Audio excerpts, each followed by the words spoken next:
Welcome in. Going to try something new here on Clippers Talk. I'm Adam Osland. New and unusual and possibly controversial for some. I currently have the Lakers Minnesota game on, and I thought I'd do a live stream during it where anybody could chime in and talk about whatever they wanted, Clippers related, Clippers unrelated, the rest of the Western Conference. If you missed it a little bit earlier, I had Shane Young on, covers the Clippers and covers the NBA, I should say, for Forbes Sports, but will be at the Clippers Phoenix Suns game, covering that at Intuit Dome tomorrow night. So I thought I would give this a shot. Evil Bot says, tell me more. Well, ball is up and into the backcourt with Mike Conley for the Minnesota Timberwolves. So we'll bring it across from right to left. First quarter action, first day of the NBA season. This is something I'm not sure everybody is going to appreciate. People have gotten mad at me in the past for talking too much Lakers. I just have to know my enemy. If you have any doubts that I am not a Laker fan, you might want to check out a pod I just did yesterday where I had to bring out my Dick Bavetta number 6 Lakers jersey, which is me saying he was playing for the Lakers in Game 6 of the 2002 Western Conference Finals against the Sacramento Kings. They even had Dick Bavetta on their side. Ooh, Rui Hachimura with a three-pointer to start things off for the Lakers. I just want to talk ball, talk more NBA here. JMI 1324, I was telling him I might do this tonight as his Boston Celtics were one three-pointer shy of knocking down the all-time record currently held by the Milwaukee Bucks with 29 three-pointers made. And it's funny to me because they got stuck at 29 Boston tonight against New York. And the reason probably was the pressure, but also the reason they got to 29 threes, guys, is because they had their starters in throughout most of the game. Once they pulled them the last 8 minutes or whatever it was the backups who kind of just couldn't handle the pressure there of that historic record they were going for. The crowd was into it. It was interesting to see Pritchard and those guys not be able to hit a three-pointer to get the all-time record. In fact, they missed 13 straight to end the ball game. What was cool with the Boston Celtics is they played Balbonic Plague at the very end. They sat on the ball instead of trying another three-pointer. They were respectful about it. They got enough up to try to break the record. They didn't want to cheapen it should they get it. Damn, Rui Hachimura just dunked on Rudy Gobert here. Quick move from him. 5-2 Lakers right now. Yeah, I got the Lakers game on in the background. And we can also talk about anything you guys want to talk about. Anything. Jeffrey Beltran said, I think Nas is going to have a big game. I'm a huge Nas Reed fan, as most are. He's still coming off the bench. Julius Randle's in the starting lineup as Anthony Edwards just knocked down a three-pointer in the left wing, 5-all. I mean, Nas Reed, to me, could make this trade. This is a hot take, but could make getting rid of getting rid of Karl Anthony Towns, as I was just looking at Anthony Edwards. And my God, that dunk by Rui on Rudy Gobert. It could make an addition by subtraction by opening up more minutes for Nas Reed, who I think they have to pay after this season, the Minnesota Timberwolves. That's what's interesting about Minnesota. You bring in Julius Randle, who is an awkward fit, granted, because spacing-wise, he could hurt you. And the former Laker just obviously overstayed his welcome with the New York Knicks and didn't show up in a couple of playoff series. But he still is very skilled. It just depends if they can make the fit work. Dante DiVincenzo, that's a great pickup for them. Jeffrey Beltran hating on LeBron, saying, I can't wait till this old man retires. Rudy Gobert, up and under move, blocked now by Rui Hachimura. Woo! Rui is getting active early on. LeBron now with a layup. Still no Bronny out there on the court. 9 minutes left in the first quarter. Lakers, Minnesota. Lakers up by 2. Did you see Gobert's new extension? I did not. 3 years, $110 million. Where does that take him? To 2028? I thought he was already on a pretty lengthy extension. I get why you do it. He's been durable. He's been reliable. And while some people are Rudy Gobert haters or truthers saying that, in the playoffs, he can get played off the court. Well, who was the team that did that one of the teams that did it first. First, it was Golden State.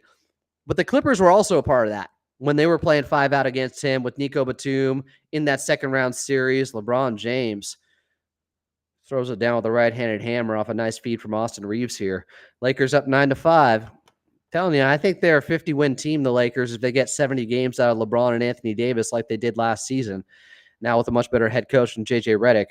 So I'm trying to see what's the extension and what year or what summer does it end? 28, 29. My God. Okay, we're getting mixed information. Some are saying 27, 28. Beltran said he was wrong about that through the 27-28 season.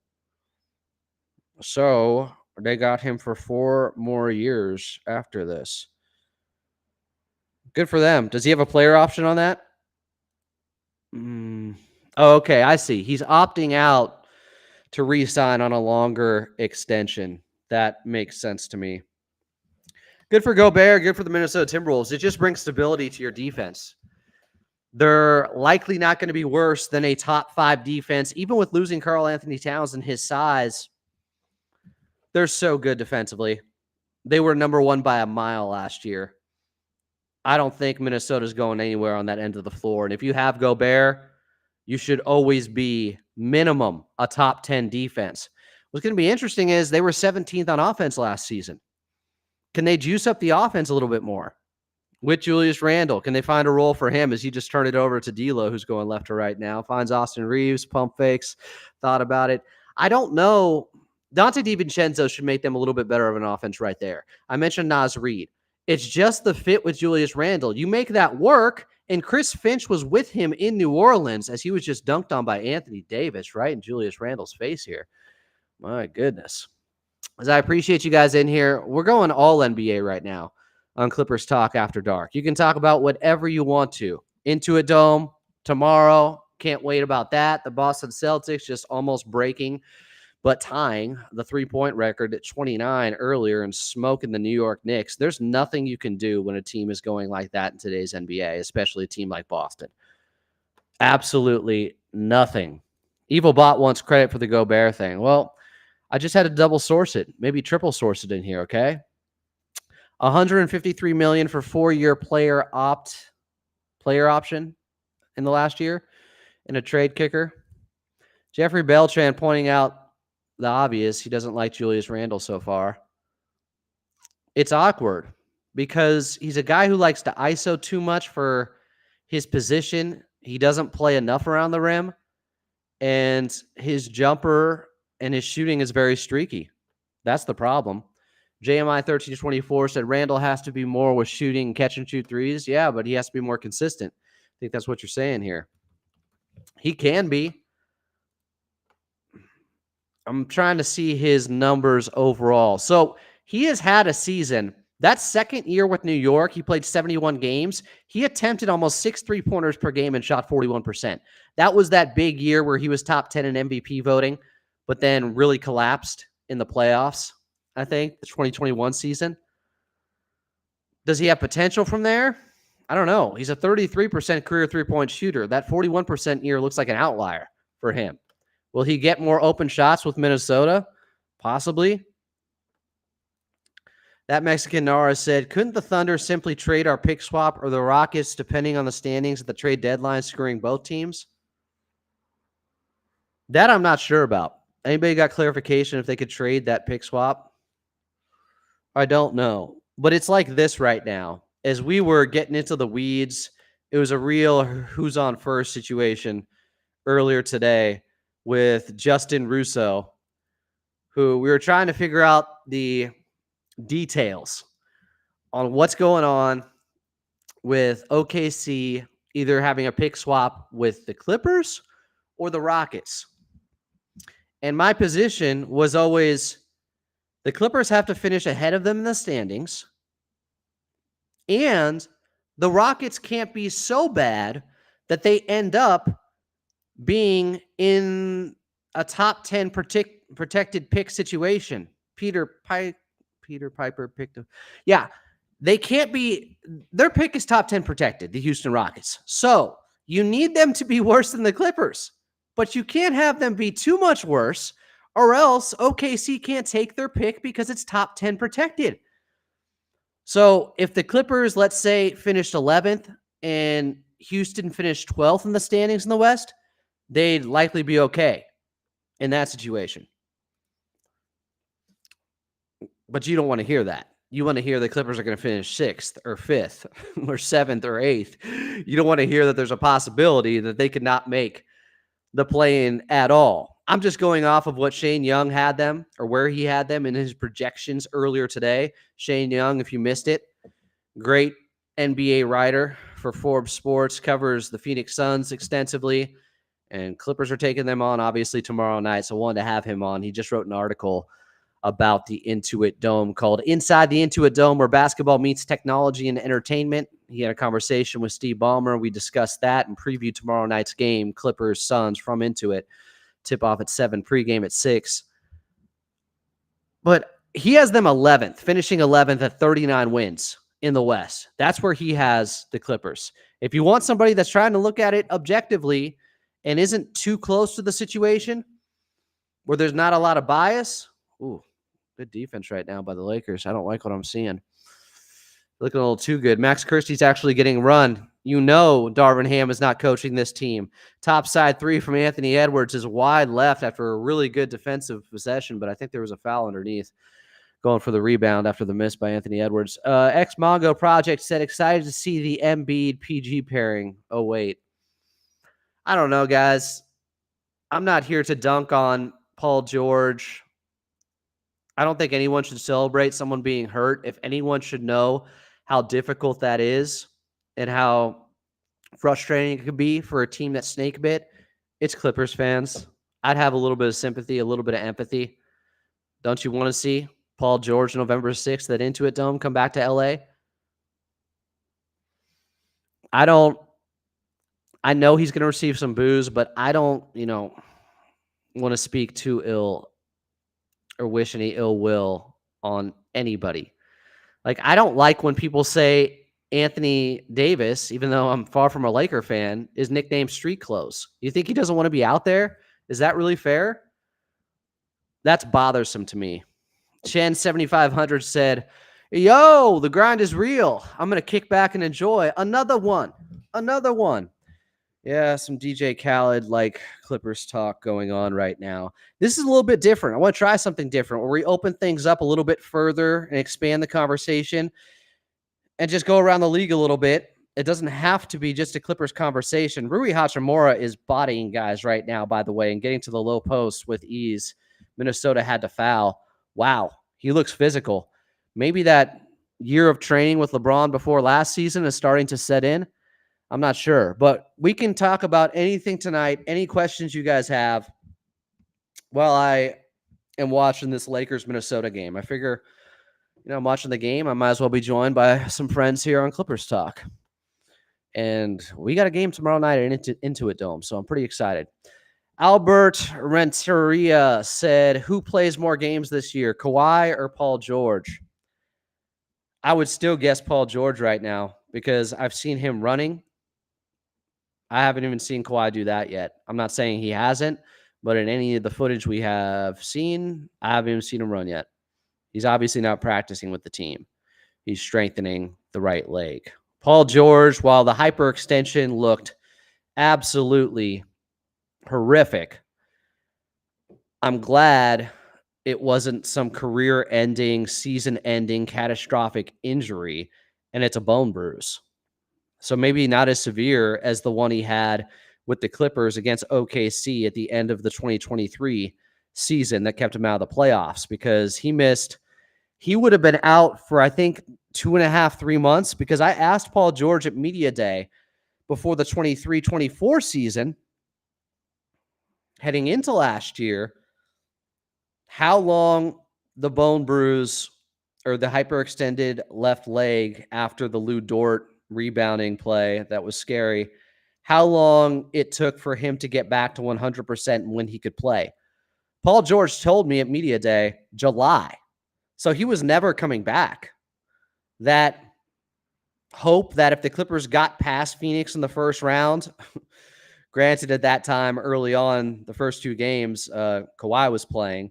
The hope was you get by with Kawhi for now, and you can still beat Phoenix, which I think they probably would have if they just had Kawhi with how much he was dominating. But then the second round, you get Denver, and Paul George could return. That was never on the table, guys. It wasn't happening. I asked him at media day. He said he wasn't going to be back till July. So Kawhi is out indefinitely. Paul George is being reevaluated, I think, at the end of this week or in a week. You guys can correct me on that. Albert Renteria said Minnesota got worse because they're down by 6 to the Lakers right now. You just automatically saying they got worse, or explain it a little bit further, because I think there's a real good situation that it's a lateral move for them, or they got slightly worse, but not significantly. I still think they're a top 4 team in the Western Conference and likely top 3. Their defense is not going to get significantly worse at all, guys. Yeah, Jeffrey Beltran saying too soon to tell. 18-12, 3 minutes left in the first. Lakers leading. Man, Max Christie defensively is really good. He just locked up Anthony Edwards on a possession, spun into a double team and got rid of it. Christie is really good, and I'm hoping Cam Christie can get to this place within the next year, because Max looks ready for minutes, and JJ Redick is not messing around. This is the fear. I'm telling you, I was on board from the get-go with JJ Redick. I think he's going to be a good coach. I think if they had him last season, they would have won 5 more games. But I don't know if they're going to get as healthy of a LeBron and Anthony Davis as they had last season, playing over 70 games each. So it may even itself out. But if they did, if the Lakers got AD and LeBron at 70-plus games each, I think they're winning 50 games, honestly. Albert Renteria says floor spacing. I mean, that's not a bad call, because Karl-Anthony Towns is such a good shooter and can make the argument he's the best big man shooter of all time. I know that's a little bit controversial when you include someone like Dirk Nowitzki, but if you go off of volume, he's not lying. There is something to that. Jeffrey Beltran said, like what Orlando is doing out east. Yeah, I mean, that was a team that was elite on the defensive end last season. They bring in KCP. They got guys that are getting better, a bunch of young guys, Franz Wagner, Banchero, Anthony Edwards, guys for the board. 18-13 Lakers here. I'm trying to see how good Orlando was defensively, as Anthony Edwards, through traffic, went right into the chest of Jackson Hayes and still got the lefty layup to go. That was tough. Anthony Edwards is him, as the kids say. I know Orlando was good defensively. They ended up 3rd, only behind Minnesota and Boston. But Minnesota was a full 2 points better per 100 possessions defensively than the next closest team in the Celtics. They were that good last season. So I'm telling you, even if they drop a couple of spots and are 3rd defensively this year or something, if they move up offensively, Minnesota is going to be just as good, guys. It's really possible. JMI 1324 said, and don't be surprised if Phoenix falls on their face, that KD wants to go to Minnesota in a trade with Randall, Naz Reid, etc. I don't know. Why would they fall on their face is the question. They ended up in the 6th seed last year, and they only got 50 games from Bradley Beal. I think Book missed about 15 games. KD, though, did play, I think, 75. So they had some injury luck on their side in Phoenix. I just see no reason under Coach Bud that they're not a better regular season team. Record-wise, at least. Standings in the West, maybe not. Last season, Phoenix won 49 games. They get good health. They're not going to be 10th offensively this season like they were last year, guys. Health permitting. They're not. They're probably going to end up being like top 5. They're going to be better just by taking more threes. They didn't lean into the threes with 3-point shooters. Didn't make any sense. Like, I need to pull the number here to confirm, but I don't think they played the analytics nearly as much with Frank Vogel as they are about to with Coach Bud. No matter what you think of Mike Budenholzer in the playoffs, in the regular season, he can be a floor raiser for you. He's a good head coach. I expect them to be a much better offense and take advantage and optimize their offense this season. And if they do, they're not going to be 10th. I assure you they will be better than that. Let's see. How many threes did they end up taking per game last season? Yeah, they were almost bottom 5 at 32 three-pointers per game. With those shooters, that's how you get fired after a season. I like Frank Vogel. Not calling for anyone's job, but you have KD, Book, and Beal, and they were +9, I think, per 100 possessions when they were available. But you have to take more three-pointers than that. You have to. I don't think that they have this huge lack of depth on the Phoenix Suns as we go around to different squads here. You really think that Phoenix doesn't have the depth when they have now Grayson Allen coming off the bench? When they have Tyus Jones with the starters and Monty Morris coming off the bench? Bull can still get much better? I don't know about that.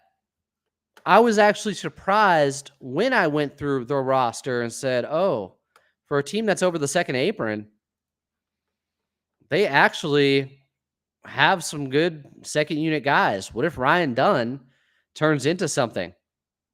Who dropped 20 in a preseason game and I think hit 7 threes against Denver and already is a good defender. Guy out of Virginia. Wasn't supposed to be a three-point shooter.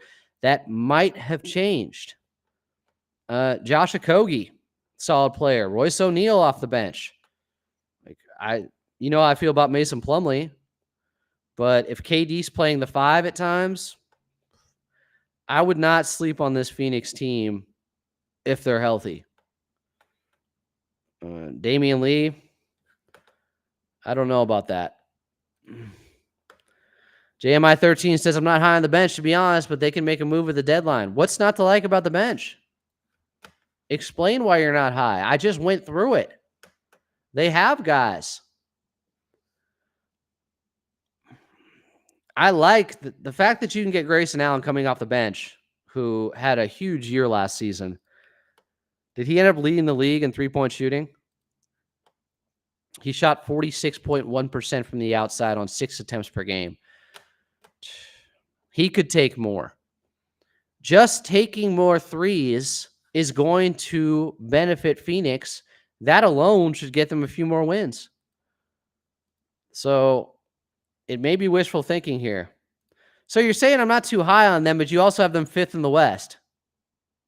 Okay, that's pretty damn good. That's better than they were last year.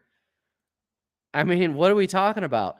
But my guy, they're not just going to play a 5-bench unit. I think there's this misconception about bench units. Same with the Clippers. Everybody's like, who's their 5 off the bench? Well, they're going to be mixing and matching starters with second unit guys, just like Phoenix will. One of KD, Book, and Beal will likely be on the floor at all times. It's not this all bench unit. You can't tell me you're not high on them and also have them 5th in the Western Conference. I'm sorry. As Neil Alexander Walker knocks down a near side 3. 20-18, Minnesota down by 2 with 2 minutes left here in the first quarter. As we're doing kind of just a look around the league season preview for you, and we can agree to disagree here. JMI 1324 saying people have them top 3. Well, that might be aspirational. I get it. Shane Young, I think, has them 3rd behind Minnesota, and in front of them would be OKC, as pretty much everyone has them slotted as the number 1 team, regular season at least. You win, 57 games last season and get Alex Caruso and Hartenstein, who's out for now, as this is kind of a defensive slugfest right now. Lakers at home against Minnesota. DiVincenzo down the lane, draws the foul. Lakers up by 2 with 1:08 left in the first quarter. Is Bronny James out there? Did I just miss the big moment? You guys can let me know.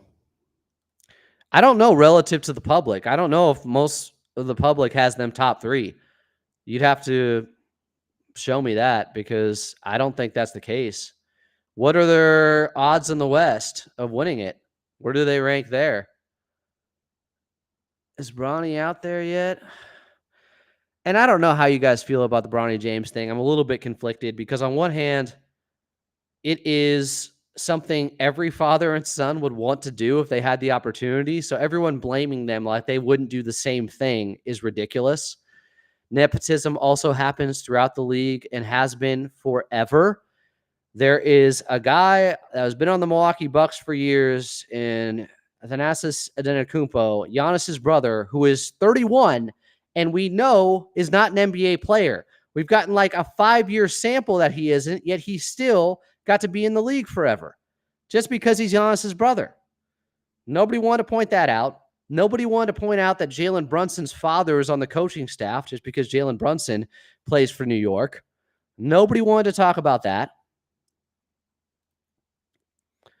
Albert Renteria says KD, Book, Beal, deadly. I'm not trying to defend it. I'm not a Laker fan. But if you had a chance and you had a son or your pops is playing in the NBA still at 40 and you could play with him, even if it's just a dumb photo op thing, and then you get sent down to the G League after tonight, why not? I get it feels manufactured. It feels contrived. He was pick 55. Why is he going to get run in an NBA game to start off the season? And it looks like it will happen at some point here in the first half, judging by the score. The only way it wouldn't, I think, is if the Lakers were down by like 10 early. If the game was getting, well, if it was out of control, maybe it would happen too. But I don't understand. Deuce Time saying, am I blocked? You're not blocked. There are a couple people who have been blocked. I'm sorry I didn't go to your question a little bit earlier. You're not. Deuce Time says, just because we don't have PG don't mean we ain't still rivals. I know T-Man still hates Phoenix. Yeah, we can get back to that. I just had to get in a little footnote there, a little side quest talking about the Bronny LeBron moment that is pending here with 25 seconds left in the first quarter. Bronny's still not in the ball game. Lakers up 22-21. Make them down by 1 now as DiVincenzo got the tip in. A little battle for the board, offensive rebound, put back. Minnesota's up 23-22, 13 seconds left here in the first quarter. Appreciate you guys coming in here and joining me for something a little bit different. Clippers After Dark, but with a twist. It's an all-NBA episode. A little wordplay there because I'm not giving away an all-NBA award or anything like that. All-NBA teams. I'm not doing predictions. I'm just saying we can talk all about the NBA and not just the Clippers, but I still want to focus there because it is Clippers talk. But it's all relevant right now when you're starting the season off like this. Who are the teams they're competing against in the Western Conference? We're talking about Phoenix, where people have them ranked. Clippers and Suns tomorrow night at Intuit Dome. The Bronny thing, I'm conflicted. I see it both ways. Overall, let me tell you something. It's not going to define the Lakers season. Bronny James getting a couple minutes with LeBron in this first game and then being sent down to the G League. It's just not. So it's much ado about nothing. And the last 10 pick 55s, by the way, in the NBA, only one of them is still in the league. So to say that the Lakers wasted a pick on Bronny when only one of the last 10 picks at pick 55, which is pretty much how it goes late in the draft, typically those guys wash out or get weeded out. Only one of the last 10 picks in the last 10 years at 55 is still in the league. Do you know who it is? Aaron Wiggins with the OKC Thunder. That's it. That's the only guy. So the whole faux outrage and pearl clutching about Bronny James and nepotism, it falls on deaf ears with me because I've been seeing this stuff for a while. Some of y'all are casuals to nepotism in the NBA, I guess.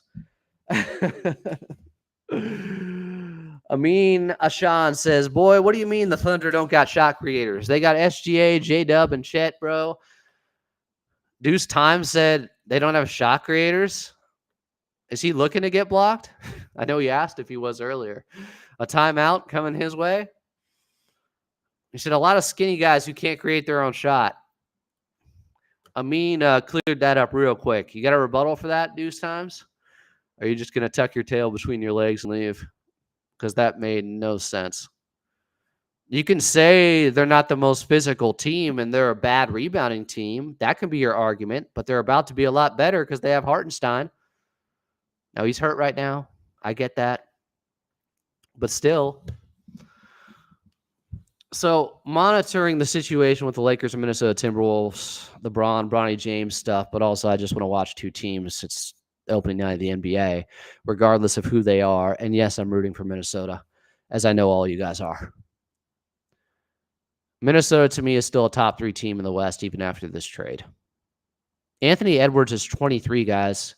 He's getting better. Is anyone really mad regarding LeBron and Bronny? Yes. Are you not aware of hot take culture and all these shows on TV? Or the Petros and Money show? The amount of hours that have been wasted on this subject goes back months since the draft, since it happened. Are people mad? I'm mad you didn't know they were mad. No, I'm not mad. But that is kind of, living under a rock. As Bronny hasn't been able to shoot the rock so far in the league. Preseason was a mess. And I do have to say, I was defending Bronny more after the pick than I was after preseason. He didn't do himself any favors. Rui Hachimura, guys, is playing a physical brand of basketball tonight. He just had an offensive rebound to put back. Everything he's doing right now is at the rim. He dunked on Gobert earlier. If this guy takes a leap for the Lakers, that is a problem. That is an issue. Man. Right now, they got the starters plus Connect in for Austin Reeves and Jackson Hayes in for Anthony Davis. Dalton Connect coming off, what did he have? 30? And like the last 20 points for the Lakers in one of the final preseason games. Amin Ashan said Minnesota is going to be good, in my opinion, still. Yeah, they are. There's just not going to be a substantial fall off defensively. There's too many good guys there. Although Julius Randle's going to have to box out as Jackson Hayes just went over his back for an easy one. My guy, this is your big debut with Minnesota. D'Angelo Russell cuts through the left side of the lane for an easy layup. 26 all, 10 minutes left in the second quarter now at Crypto, where the Clippers no longer play. Love to be able to say that. No longer at Crypto, no longer sharing this arena with the Lakers guys. There is more separation between them. Like to see it. Just like to hear it right now.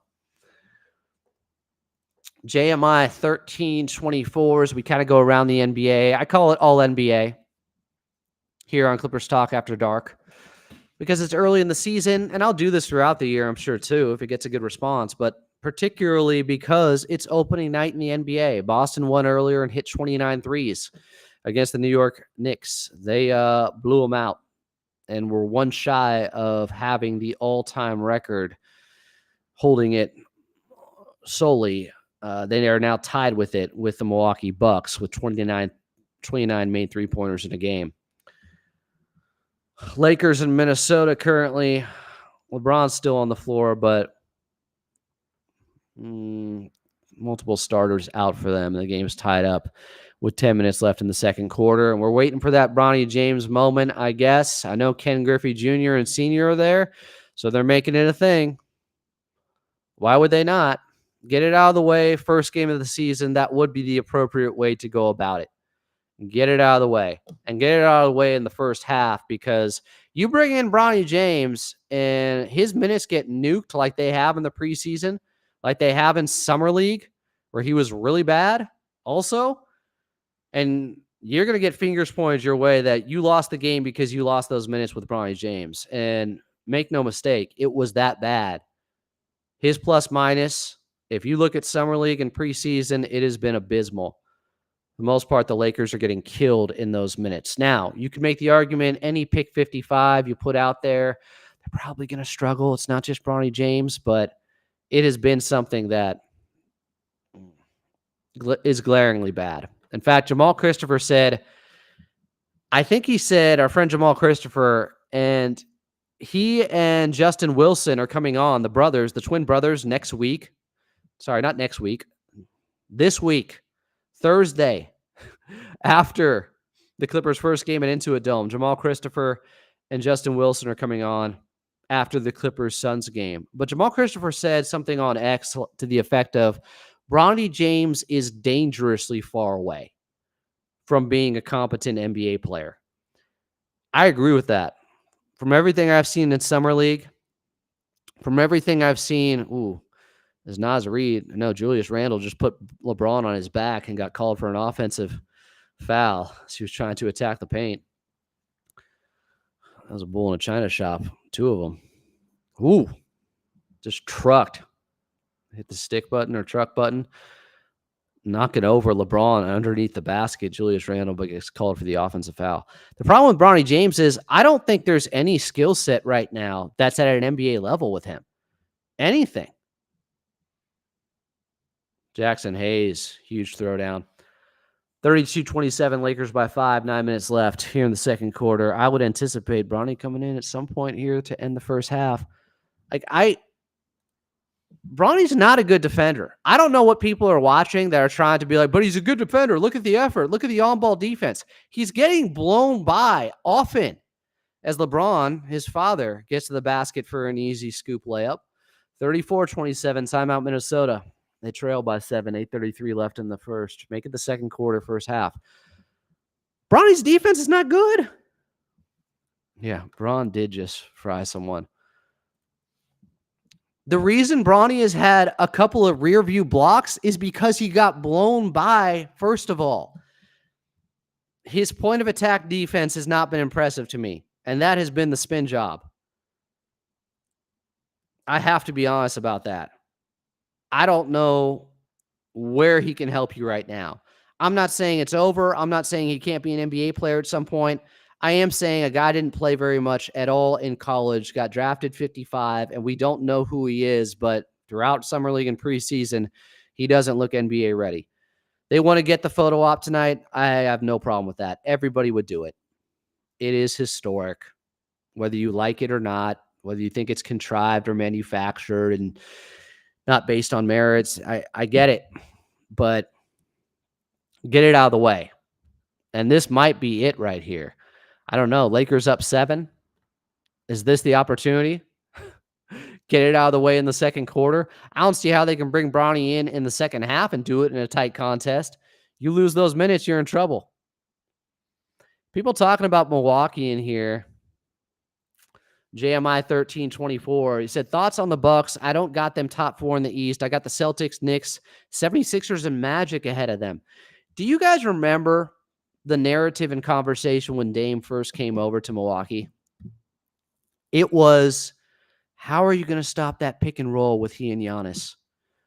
Oh, the pick and roll advanced numbers are going to be off the charts. Zach Lowe and every other NBA nerd like myself was talking about it.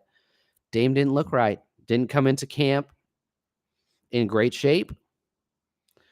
Didn't seem to be comfortable in Milwaukee. Heard he had some family matters that may have been playing a role or weighing on him. I don't know. But he didn't have a great year, and he's older. And now he's a year older. I just remember the conversation very well of what a great pickup it was at the time, and it got Giannis to sign a new contract or extension, showing the Bucks, showing him that we're going all in. But you look at effective field goal percentage, it was the worst Dame had since 2016. Like, he was doing a bit of chucking out there. 35% from 3. After a season where I hope it's not the last gasp of his prime, where he was getting 32 a night with Portland efficiently, I think Dame has more to say. Milwaukee will have more to say. And I don't necessarily disagree with you. I could see the Magic or Cleveland being ahead of them. Indiana could be ahead of them. I do think the Celtics, the Knicks, and 76ers right now are ahead of Milwaukee. But that could change very quickly, honestly. we're underestimating Giannis.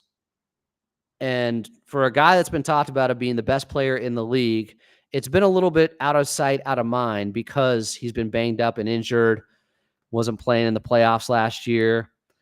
And maybe some people are just saying it's because of Glenn Rivers. Still no Bronny in the game.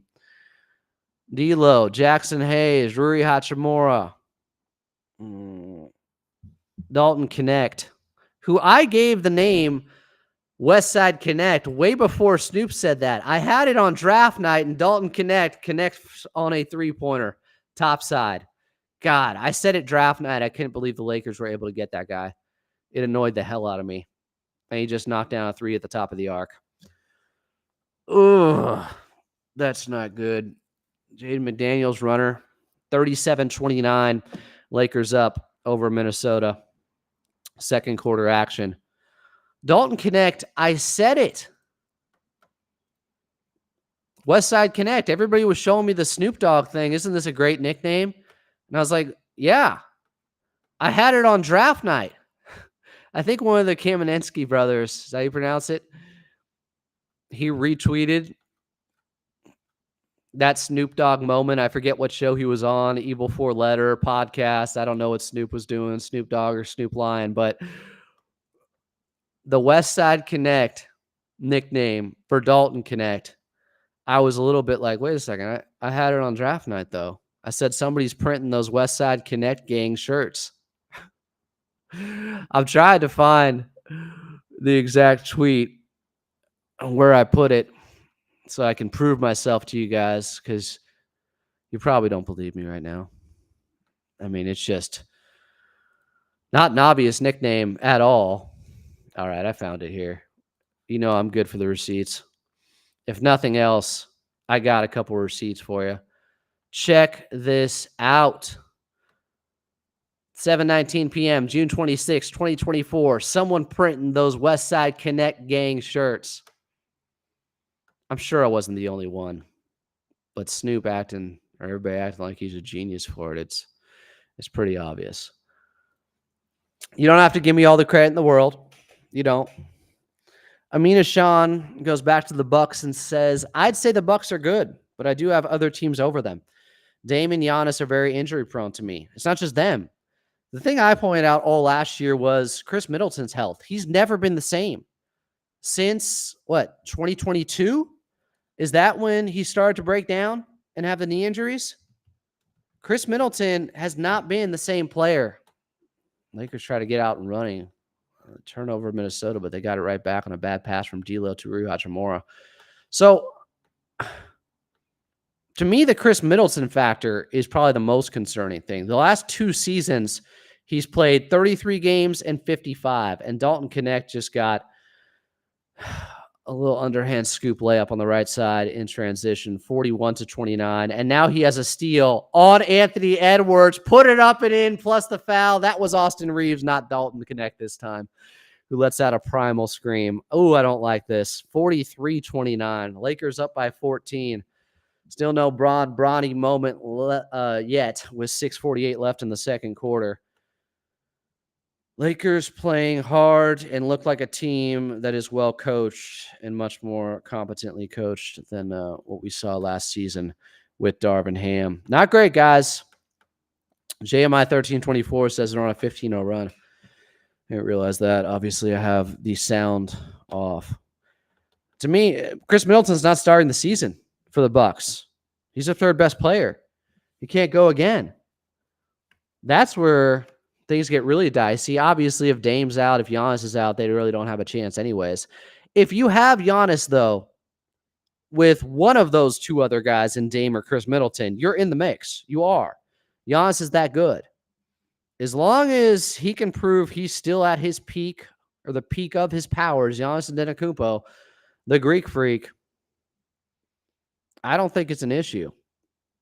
They will be competing for a top 4 spot in the Eastern Conference, but I could see someone usurping them that isn't one of the 3 teams that we talked about.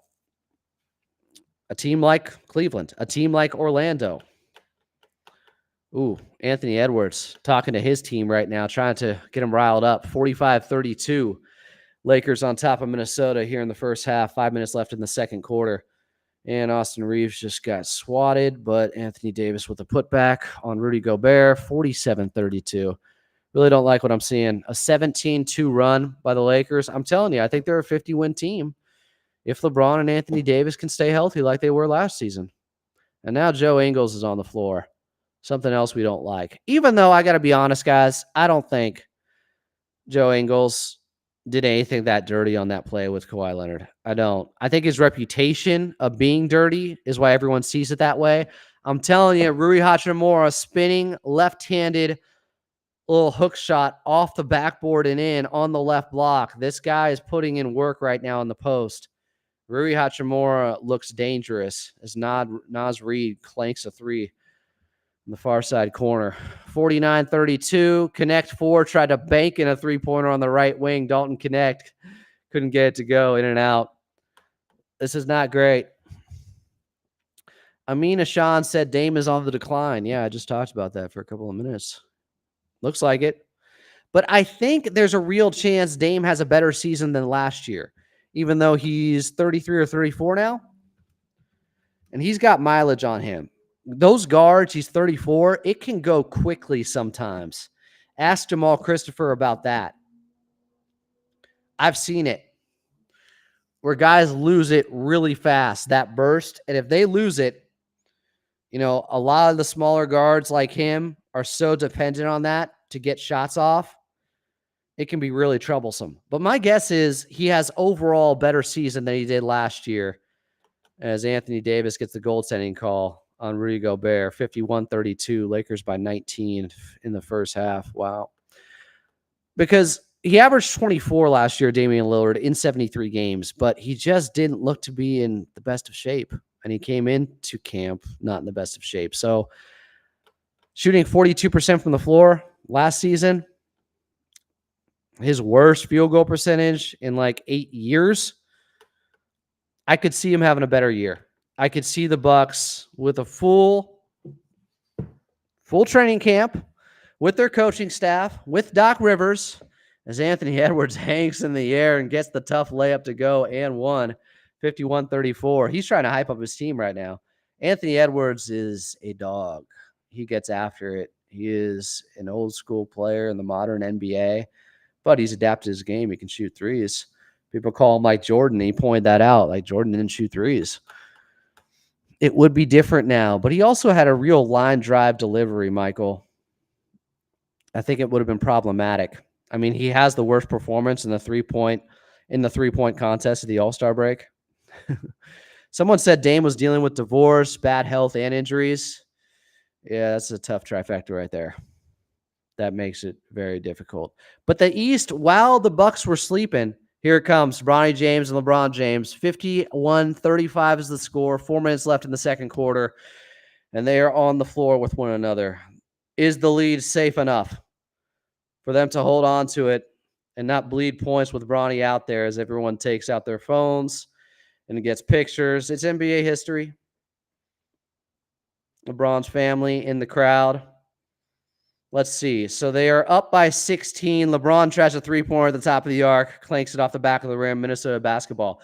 They were up 16 when Bronny and Bron came into the ball game. Let's see if they win their minutes here. As Julius Randle, tough bucket from about 9 feet out the dotted line, spinning into the paint. So now they're only up 14. That's what I care about, man. The plus minus. Did they win their minutes? Bronny James, almost. I don't want to say almost. Almost had a putback. No, he barely got his hand on that rebound for the offensive board, but couldn't get it. Anthony Edwards now on the left wing. Minnesota's a +2 in the Bronny minutes so far, guys, with 3:15 left here in the second quarter, if you care about that. If you care about Joe Ingles putting up a three-pointer that pretty much was an air ball and barely grazed the rim on the right wing, he was wide open too. That might be of note for Clipper Nation. 51-37, 3:08 left in the second quarter. So they get the last 3 minutes of the half, I'm guessing, to play. LeBron and Bronny. Bronny right now just sitting in the near side corner. Joe Ingles playing off of him. Oh, Bronny thought about a back cut with LeBron with the basketball. That would have been a moment right there. Now Joe Ingles goes over the screen from Braun to get to Bronny. Back to LeBron James. He goes to work, puts it up. Oh, couldn't get it to go from about 16 feet out on the near side of the right elbow. So Anthony Edwards fires a three. Put back dunk off the miss by Rudy Gobert. Minnesota, a +4 so far in the Bronny James minutes. The lead was 16.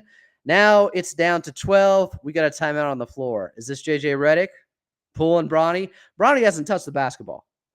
Or if he did, it was for about 1 second and got it right back to his dad and LeBron on that right wing. This is cinema. Not really. Maybe Michael Bay. Although there should be some explosions then, and offensively for the Lakers, they haven't done anything since Bronny came in. They are a -4 in about 1 minute. I get it. Who would want to play with their father? Who would want to play with their son? I also get the other side of it. It is only in Hollywood where something like this would happen. It is the Lake Show, the epitome of the Lake Show. And LeBron, get your popcorn ready type stuff. But does it all feel a little bit phony? To some of you, I think it does. Is it because of the last name? He was a McDonald's All-American. Then he had the heart issue. What happens if that didn't occur? I don't know, but he is pretty far behind being an NBA player right now. Interested to see if he comes back out onto the court after they just went -4. Should I tweet that out? That I'm doing a live stream and keeping track of Bronny being a -4 on the court right now. -4 for Bronny and Braun on the court so far in the live Clippers Talk After Dark.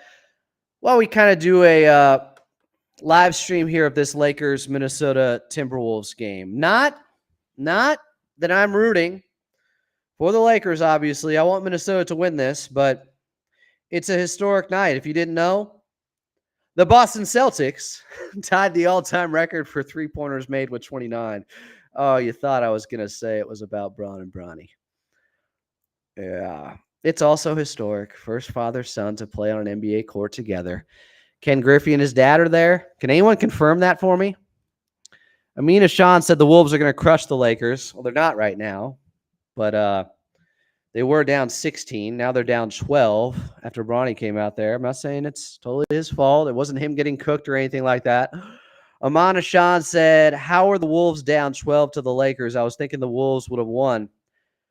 You seem to be a little bit behind, my friend. The Lakers can win 50 games if they have Braun and Anthony Davis and relative health around them. Rui Hachimura's looked fantastic so far.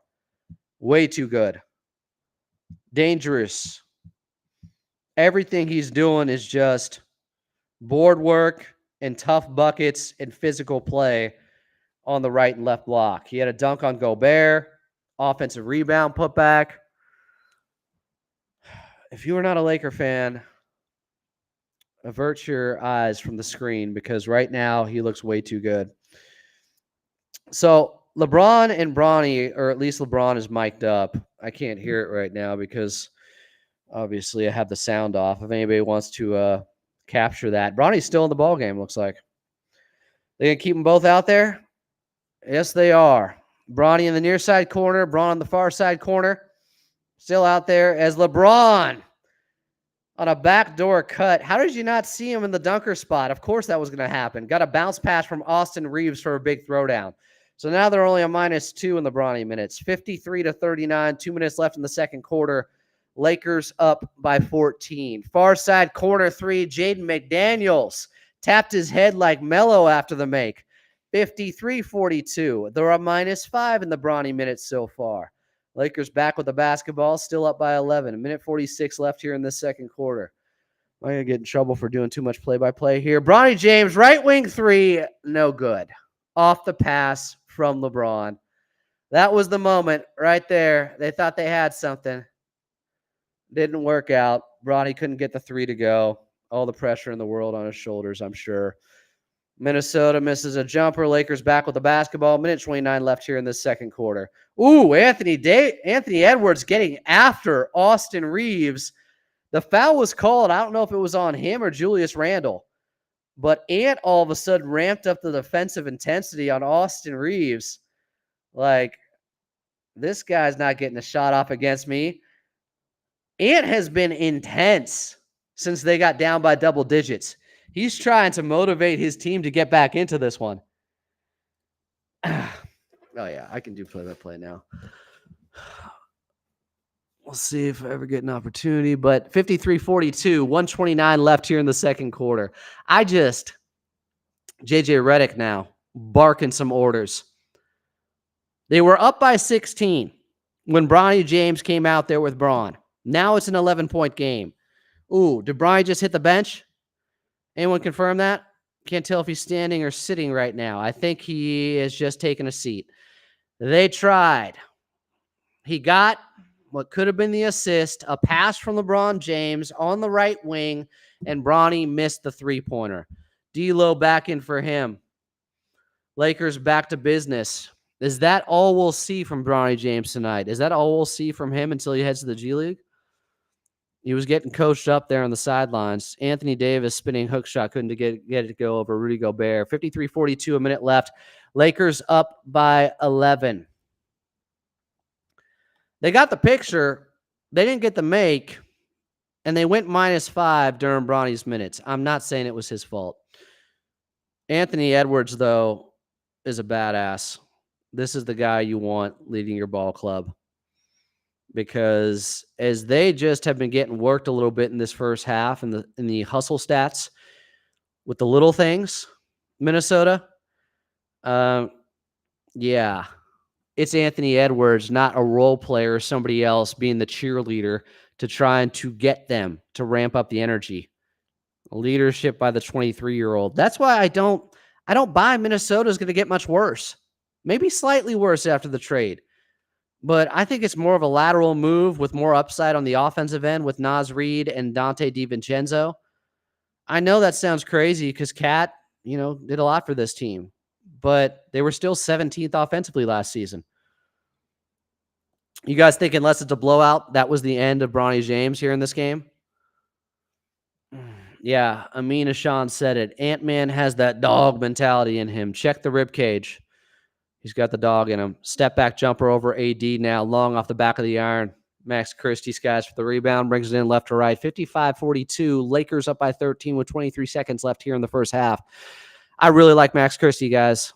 Now a lob back the other way, a little too high for Anthony Davis from LeBron James. They get the offensive rebound. Right wing three, D'Lo. He can't get it to go. Yeah. I liked having some fun doing some play-by-play here. It's the start of the NBA season. I'm way too excited. All right? I can't help myself. Even though it's the Lakers, even though I am definitely rooting against them and they're up by 13 right now, I still want to see the Braun moment. And they almost connected. Braun to Bronny on a right wing three. Couldn't get it to go. That's been... Where did Bronny end up shooting in the preseason, guys? I know at one point he was 2 of 16, I think. How bad did it end up being? Because he had one game with 17 points. I thought it was a deep fake at first, honestly. I didn't believe it was real because he looked that bad throughout most of the preseason. But I know he got off one game. That can happen. It's not like, you leave a guy open enough at this level, even though I don't think he's much of an NBA player right now. But even a late second round pick can get it going and have a big preseason game. And he'll be in the G League. Like, boo Lakers, go Clippers, Adam. I'm all with you. And I'm not trying to make this seem like I'm dime dropper and I'm going to be doing a bunch of lives talking Lakers and Clippers all the time. That's not going to happen. But it's opening night of the NBA season. I just want to talk ball. Any team. We've been talking Suns, Milwaukee Bucks. I don't know if we talked enough about the Philadelphia 76ers, but we did bring up the injuries going on right now, and someone was, I think, being a little bit classless in here because they were happy to see a couple of 76ers be injured. I know you're upset with Paul George, but never root for injuries, guys. Never a good look, especially when you know just how difficult it can be with a snake bit team like the Clippers have been throughout their entire run. So I think it ended up Bronny was a -5. I just want to confirm this because I was watching it pretty closely. If you didn't know there, Bronny James, yep, -5. I was right. I was on top of it. -5 in 3 minutes. He got cooked. No, that's not fair. It wasn't Bronny giving up all those points. There was an offensive rebound. It hadn't really nothing to do with him. It was pretty uneventful from his side, outside of missing that three-pointer. You can put that on him. Amina Sean said, I hate the Lakers, the Suns, and Mavs fans. Is that the order for Clipper Nation right now? Lakers, Suns, Mavs, when it comes to teams you hate? I want to know about that, because that could be the top 3 most hated teams by Clipper Nation.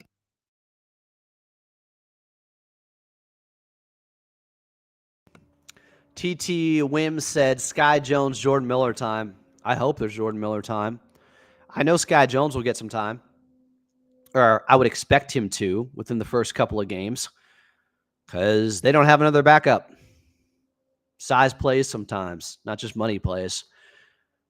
TT Wim said yes to it being the holy trinity or unholy trinity of teams Clipper Nation hates. Lakers, Suns, Mavs. Makes sense to me in that order. I think everybody's on board with that. Now, the hate doesn't need to be taken anywhere too negative. It's just good old-fashioned hate. Georgia Tech. I think that's the name of their rivalry. Doesn't mean you got to be fighting in the stands or anything like that. Please, Clipper Nation, set a tone at Intuit Dome. Make it a family-friendly place where you get rowdy and loud, but not out of line. Mio said, Lakers playing much harder for JJ than Ham. I mean, it's opening night. But yeah, JJ's a better coach. I can say that. Just by the fact that he said, I'm playing the lineup that went 15 games over 500. That's our starting lineup. I said, great. That's all Darvin Ham had to do. He couldn't find their best 5. Just the fact that JJ Redick's already doing that, to me, means he's a better coach. That is the bare minimum of what you have to do.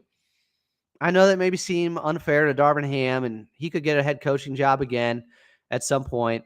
I'm not trying to pile on or belabor the point, but it was bad. I'm telling you, Lakers fans, they weren't lying about some of the coaching mistakes they have had the last couple of seasons.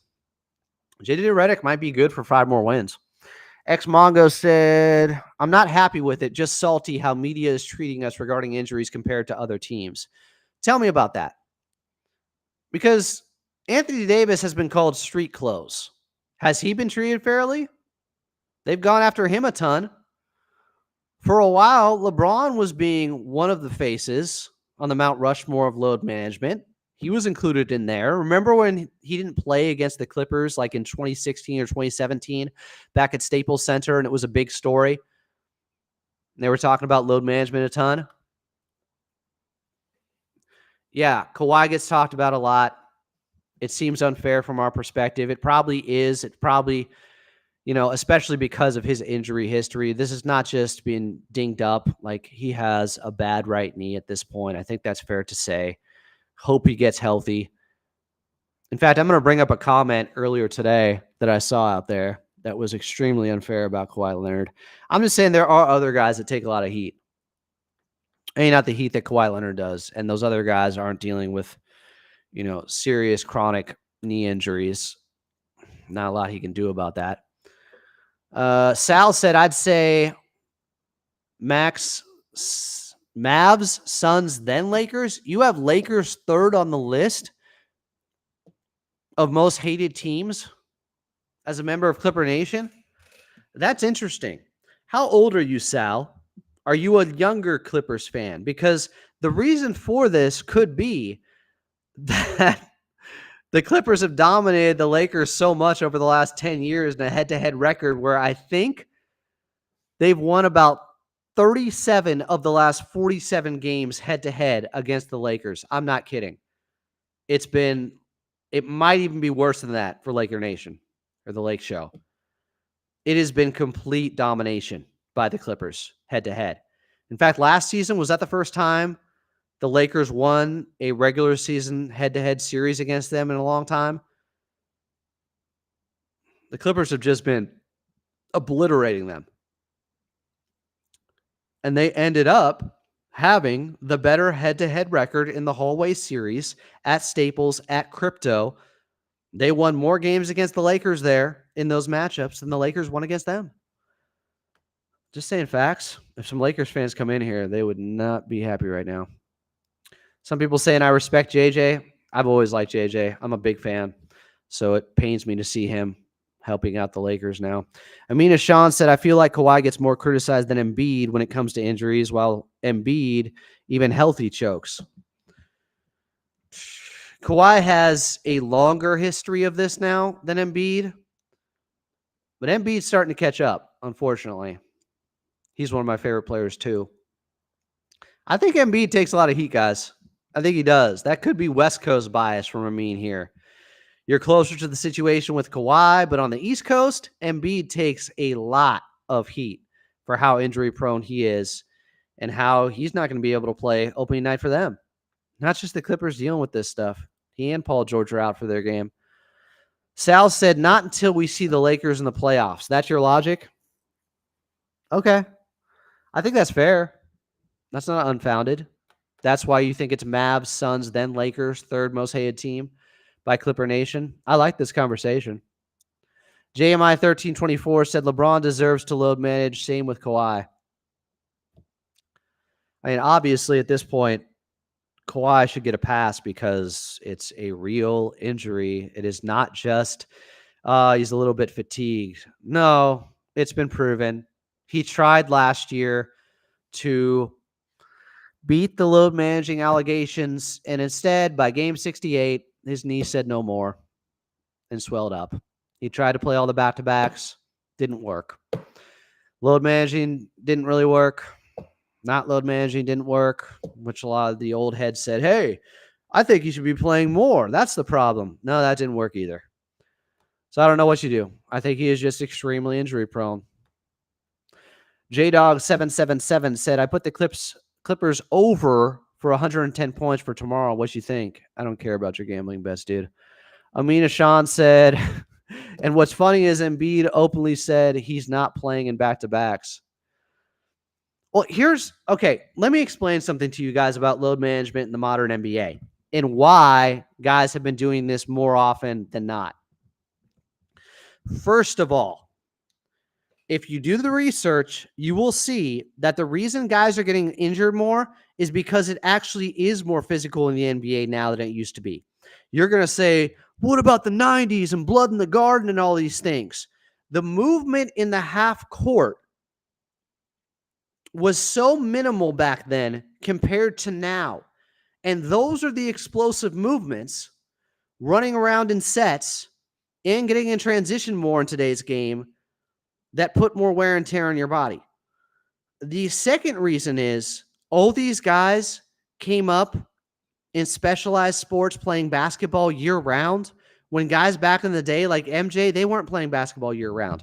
There's an article from ESPN all about this, where MJ's trainer will talk about, he didn't pick up a basketball till September after the season was over. Guys overtrain, and there's an article on ESPN from a bunch of doctors called, youth sports leads to knees being a ticking time bomb or something like that. Guys are coming in with knees that are already worn down because you think about it, if you have a kid that you can get on the fast track with AAU through all the ranks to get to the NBA, that's a lottery ticket. That's, they're going to make millions of dollars. So they push themselves so much. That is the reason that so many guys are more injured than ever. I'm sorry, old man that's yelling at a cloud right now. It's not because Guys in my day were tougher. I think overall, yeah, they probably are. They probably played through harder stuff. And they also had a shortened career because of that. But the wear and tear on the court and the amount of basketball activity and practice and year-round play that guys go through at a younger age, that's what shreds their knees. So, making a point there. Chen 7500 said, I think Lakers fans hate the Clippers more than the other way around. I think you're right. It does seem like we live rent-free more in their heads than they do in ours. But I have to admit, the Lakers definitely have been living rent-free in my head for a long time because I grew up in Sacramento, and there's plenty of good old-fashioned hate there for the Lakers. 2002 Western Conference Finals. Kings got screwed. So, yeah. It goes both ways, but I could see that. Lakers have been very annoyed with the Clippers for some time because they've just lost so many matchups. Sal said an older fan used to go with my dad to watch the Clips at the sports arena. Right on, Sal. Meow said, I don't know if I'm pronouncing that right at all. I'm sorry, my guy. When I see Lakers fans wearing Laker gear at Intuit Dome, I'm going to walk behind them and chant, shame. Hope to inspire more. Like the Cersei shame walk in Game of Thrones. Shame, shame, shame, shame. I don't know. Just don't let it escalate. Don't cause any fights, guys. Let's keep it as cordial while being fans and fanatics as we can. I know that's a hard line to walk sometimes. Bonesaw said, is Brian Seaman? Is Brian Seaman what? What's the rest of this? Am I missing something? Did I miss a comment here, guys? Is Brian Seaman? JMI 1324 said, Braun been putting 22 years of work for real. When you account for Braun's postseasons, he's played like 4 more years than that, too. Braun deserves any time off he can get. Kawhi deserves a pass with injuries and bad health. Not trying to blow out my voice before the first Clippers game tomorrow, so maybe I'll talk a little bit quieter here. But I appreciate all you guys in here. This is a different version of Clippers Talk After Dark. I'm calling it All NBA. That's how we're branding it because we can talk about anything. But I still want to talk Clippers. It is Clippers Talk. That's the channel. But stuff related to the Clippers, other teams, you got to know your enemy. If that's the Mavs or the Suns or the Lakers, you got to be aware of what other teams are doing. I am standings watching already. I'm in standings watch mode. TT Wim said, I'm optimistic about the Clippers this season, if no injuries, but that goes for every team, I feel like. Yeah, but the Clippers are already injured. Kawhi's not playing tomorrow night. There is a different level of built-in injuries with some teams, and unfortunately the Clippers are one of them, where you already have a couple of guys that are just, one of them is just very unreliable off the bat because of his health. It's not like Kawhi doesn't want to play, guys. He wants to be out there. Did you see the picture? I think Lon Murray had it the other day, or Joey Lynn at practice, and Kawhi is just like looking on, seeing the other guys out there being able to go and just looking so frustrated. I feel terrible for him. That's where it should start. I know some of you guys just look at like, I don't care. I paid my money. He should be out there playing. He would if he could. He'd be playing when he shouldn't. But the team is not going to let that happen because they're trying to handle this the right way. You have to save the athlete from himself. Bonesaw said Shane Young is a Suns fan. I asked him about that earlier today. So around 3:30 p.m. Pacific time, we did a Clippers Talk Live with Shane Young, covers the NBA for Forbes Sports, just did a piece on Steve Ballmer in the Intuit Dome where he had a private convo and tour of the dome. And Clippers are taking on the Suns, so I thought it would be a good time to bring him on. And I asked him, why do you think everyone believes you're a Suns fan? Check out his answer. Oh, they're showing LeBron's first ever made shot, far side baseline, short corner against the Kings back at Arco Arena in 2003. Sorry, I got nostalgic there looking at Arco. I remember seeing that first game with LeBron, And I'm telling you guys, I said it immediately. I was like, this is different. This is the guy that could pass Jordan. This is not a Jordan imitation like Vince Carter and Kobe and T-Mac and all those guys. This is something different.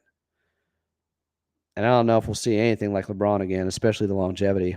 So it's okay to appreciate greatness. I am not necessarily a LeBron fan and definitely not a Lakers fan, but I like ball.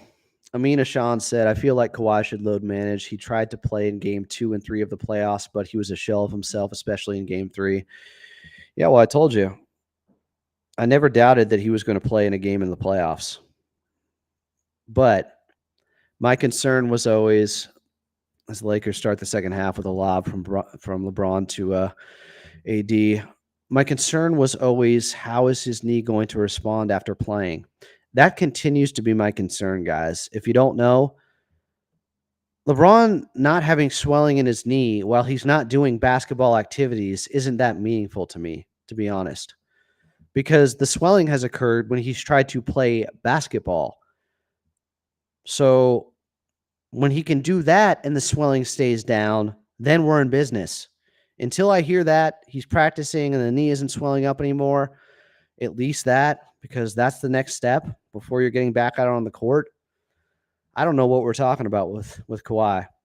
Did I say LeBron earlier? Kawhi. I just don't know why we should be hanging on every word from every report. And I know our good reporters have to ask the questions, and I'm not being critical of that. I'm just saying maybe we should all take a little bit of a step back and try to guard our hearts a little bit with Kawhi news and not be as emotionally invested, because it's tough. And until he's practicing, like, that's the next news I want to hear, that Kawhi is practicing. That's progress. We haven't heard it yet. Mio, LOL. I'll get it right. Mio, not meow like a cat. Shame on me. Shame and lame for me. Joe Rosenfeld said, I've seen Laker fans root for teams like the Celtics and the Suns when they play the Clippers. Ooh, rooting for the Celtics against the Clippers? No way. Is that real? They're hating on the Clippers that much, Laker fans, that they would root for their biggest rival and one of the biggest, I think it's outside Yankees, Red Sox, maybe the second biggest rivalry, Bears, Packers in sports. When you look at the history, they would root for their biggest rival against the Clippers. They ain't rooting for Boston, right? Ooh, little jumper 9-footer from Austin Reeves, dotted line. 59-44. Man, I like Austin Reeves' game. I hate that he's a Laker. Lakers up by 15. I don't know about that one. That must be a new Laker fan, like a real millennial, Gen Z, Gen Y guy, to root for Boston against the Clippers. That is hard to believe. Mio said, I've seen Laker fans root for the Celtics too. Absolutely wild to me. It's got to be a younger sect or faction of Lakers fans, right? No old school Laker fan is going to root for Boston under any circumstances. I mean, that is the cardinal sin. JMI 1324 said, have you heard of Locker Vision and do you like the website? Don't know about it. That Mexican Nara said, our bench needs to carry tomorrow. That'd be nice. I'm watching KPJ, I'm guessing. Going to be a big part of that. Should he not get suspended? We still don't know. I don't know what JJ Redick's upset about. Did he want a flagrant? Anthony Davis got sent to the line. Lakers up 60-44. 10 minutes left in the third.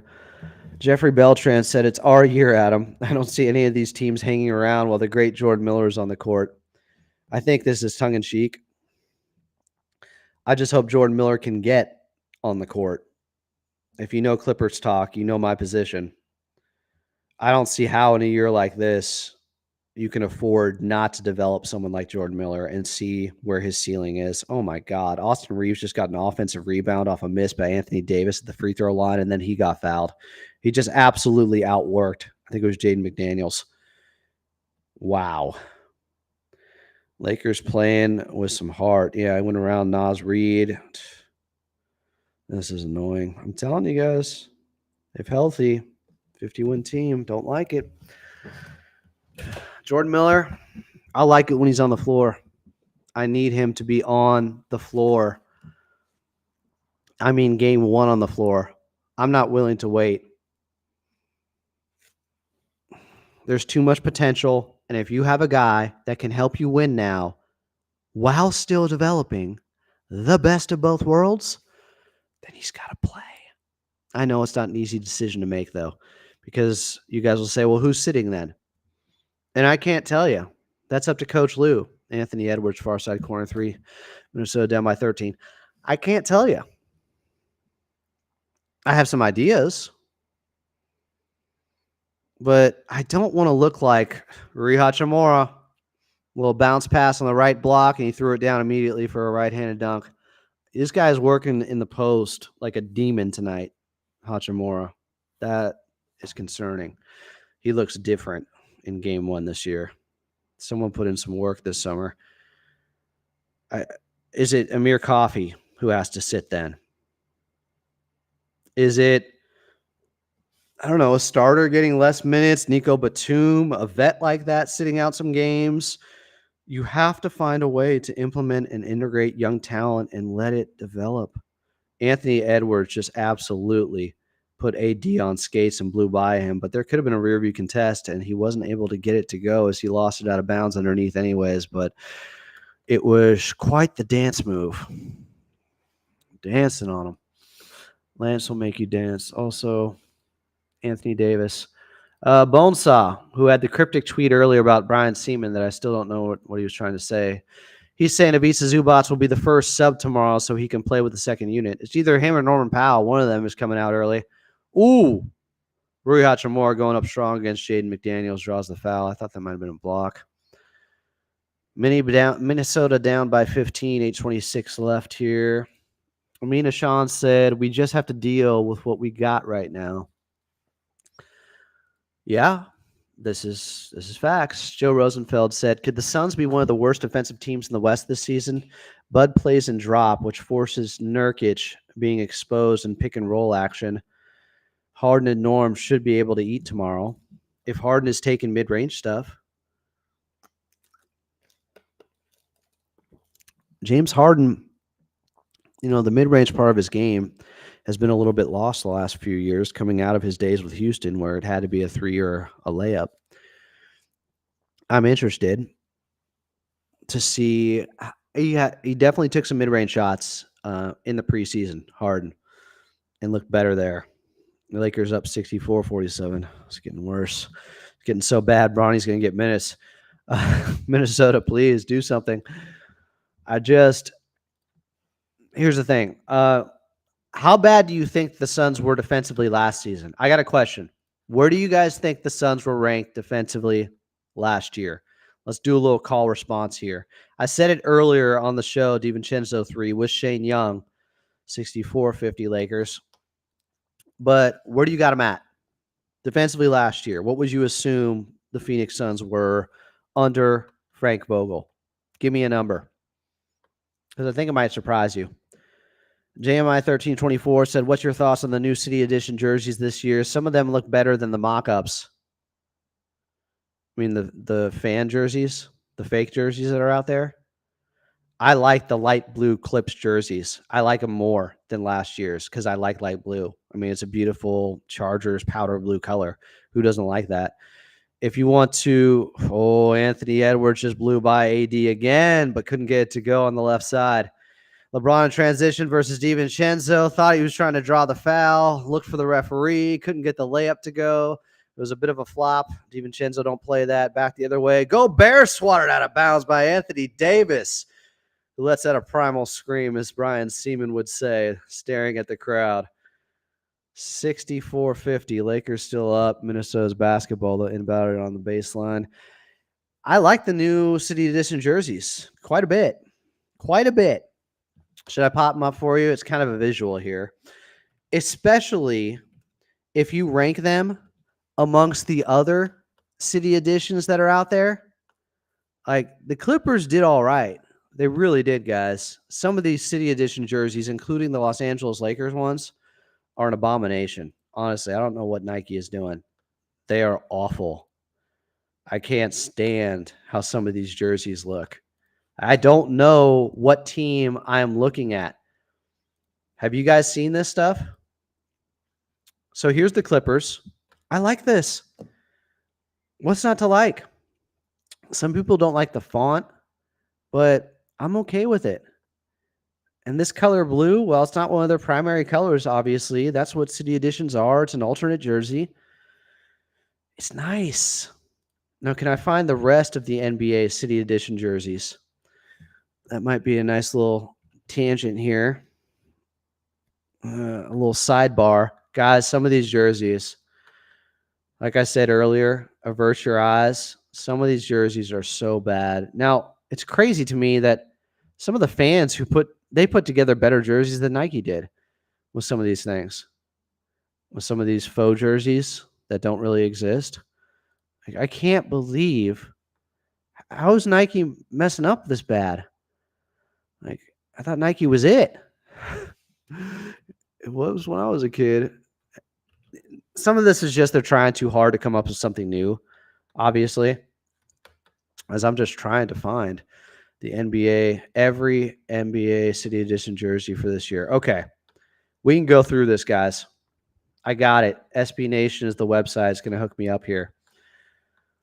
So somebody said 15th in response to the Phoenix Suns defense last season. Wrong. Somebody else. What's this? Jeffrey Beltran said, Adam, on 710, they legit had a 2-hour segment, and it was definitely a 50-50. They would root for Boston against the Clippers. Who were the guys on 710 that said this? I need to know. That is crazy. That's embarrassing, honestly. The Clippers should not be living rent-free like that with the Lakers. The Lakers were literally just competing with Boston to see who would get to 18 championships first. And they're worried about the Clippers like that? Damn. TT Wynn said, Lakers fans really hate us Clippers fans that much, Adam. Well, technically, the Clippers used to be the Celtics franchise. There is some legality stuff there where you could, I'm not making this argument, but some have said, from a strictly legal standpoint, the Clippers actually have 13 rings because they swapped championships or franchises at one point with Boston and got the championships. That's nuts. Amina Sean said, bro, Laker fans insecure if they be cheering for Celtic fans against the Clippers. Very, very. People are laughing about this. I can't. Okay, we have a Celtics fan in here, and JMI 1324. He's saying we ain't the Clippers at all, respectfully. They're not. They have one of the most championships in the NBA. I mean, you got to give Boston that. I have an easy time rooting for Boston against the Lakers. No issue there at all. Chen 7500 said, can we get a Clippers play-by-play style stream like this when our season begins? No, because we get in trouble with the NBA. Can't do that. I can give you some faux play-by-play here and there during a live stream for a game on TNT, and I don't think I'll get in trouble for that. But Minnesota offense looking out of sorts. Mio said, yep, it's unfortunate. Maybe time for Bronny minutes. Amina Sean said Harden just passes up mid-range jumpers and catch and shoot threes. He can't pass up catch and shoot threes, that's for sure anymore, especially because he's going to be playing more off-ball. Jeremy Mormon said, I need 25 from Harden tomorrow night, or a 25-point average from James Harden as more people are coming in. If you guys are new to this, as we all are, it's the first one I've done, not Clippers Talk After Dark. We've done a few of those, but calling this all NBA. So got a game on in the background, Lakers, Minnesota. Lakers up 64-51, 6:59 left in the third quarter. But giving you some updates on that while talking and going around the league. And nothing is off limits. Not even the Lakers. Is this the Mio block talking about the Anthony Davis one on Gobert? Sore Losers Gaming said Ty Lue already stated that he trusted Jordan Miller in games, so I kind of assume he'll carve out some kind of role. At least that's my take on it. Yeah, you know what he also said? We'll see. If I put him in, it means I trust him, is what he said. That's a lot closer to the actual quote. JMI 1324 said the Lakers ones are nice. They fully revealed them 2 weeks ago. The Lakers ones aren't nice. Are we talking about the same jerseys? Okay, we're going to go through some of these City Edition jerseys. After I got to blow out some of what people said. So we got some more guesses here about the Phoenix Suns defense, and nobody's got it right yet. What was the Suns' defensive rating without using Google, without going to NBA.com last season? And I trust you guys because so far you're wrong. Bonesaw went from 11th to 28th. Jeremy Mormon said, are the City Edition jerseys all Nike, or do they have some team input? They're all Nike, I think. NBA has a deal with them. Amina Sean said, as I've said before, Lakers fans insecure about us. I mean, if they're really thinking about the Clippers more than the Boston Celtics and rooting for Boston in a game against the Clippers, that is nuts to me. That is, I know a lot of Lakers fans that would be upset hearing that, but it could be a new school thing because the Clippers have owned the Lakers in the regular season. They haven't played in the playoffs, but over the last 10 years, they have. Ricky Rickley said the bubble doesn't count. Yeah, if the Clippers had won, I think most people would have said it counted, but no one outside the Clippers would have said it counted. Everybody would have said, oh, they got their first championship and it was in the bubble. So you better back it up with winning a legit one now. That's what they probably would have said. Albert Renteria said, is it Wednesday yet? Someone guessed number 1 defensively for Phoenix, Jeffrey Beltran. Not incorrect. Jeffrey Beltran said, don't know who exactly, but was definitely on Mason in Ireland. Ooh, that is painful. My ears are bleeding just thinking about it. Oh, the ball went over the top of the backboard and is stuck on some of the camera equipment up there. Was that on a missed 3 by Mike Conley? That's always a tough one. Rather see a wedgie than that. Yeah, bounced up and over. Lakers ball. Super chat, $10 from MKXLNT. Thank you, my guy. I think you've donated before to the channel, to the cause. I'm not worthy, but I'm not I'm not exactly going to push it back your way or act like it doesn't help. Appreciate you. Jeffrey Beltran said Ireland was definitely giving people a hard time about it because he was a pro Clipper on this. He was pro Clipper on this. Someone was trying to troll, maybe. Ooh, Rudy Gobert, Euro step. Tried to find Julius Randle in the paint. Minnesota's down 13, by the way. 6:17 left here in the third quarter. 7th? Another guess from Mio. 27th. Nobody has guessed right yet with where the Suns' defense was. Maybe I don't have a prize for you. I just give you respect and put your comment up. Not 7th, not 27th. Bonesaw said they weren't first and they weren't last. Accurate. Jay said, looking forward to seeing us play through Zoo and establish him early and see T-Man get his money's worth. Also can't wait to see Dunn clamp up Book. Well, he'll definitely get some minutes out there against Phoenix's best players. I don't know. I wonder who the first guy off the bench is going to be. Is it going to be Chris Dunn? Is it going to be Amir Coffey? Is it going to be KPJ? The guy replacing not Zubats. We know who's coming in for Big Zoo most likely, unless they go small with Batum. It's going to be Kai Jones, or as I like to call him, Sky Jones. Brian Seaman, you better give me some love on that one. Albert Renteria said so many questions will be answered tomorrow. Well, it's just game 1. I don't know about that, but some might be. Amina Sean said, I like our black jersey with the white color text, the City Edition jerseys for the 2022-2023 season. Yeah, okay. Someone guessed 14th. Still not it. 29th, not it. Y'all going to tell me the Phoenix Suns defensive rating from last season without looking it up? I appreciate the honesty and the scout's honor of not looking it up, because if you had, somebody would have guessed right by now. So I know you guys are playing the game correctly. I appreciate you. Clippers Talk, I'm telling you, I love this audience. I am lucky. We're just getting started. This is just the second month of having the YouTube channel, I think. And I really just leaned into the lives now because I like talking with you guys. I know there's some people on Reddit that felt otherwise, but this is the reason I do it, because it's more fun to interact with people on here. Big Losers Gaming said big game from Norman coming. I like that prediction. I can get with that. as we go from the rest of the NBA back to the Clippers, it seems like here.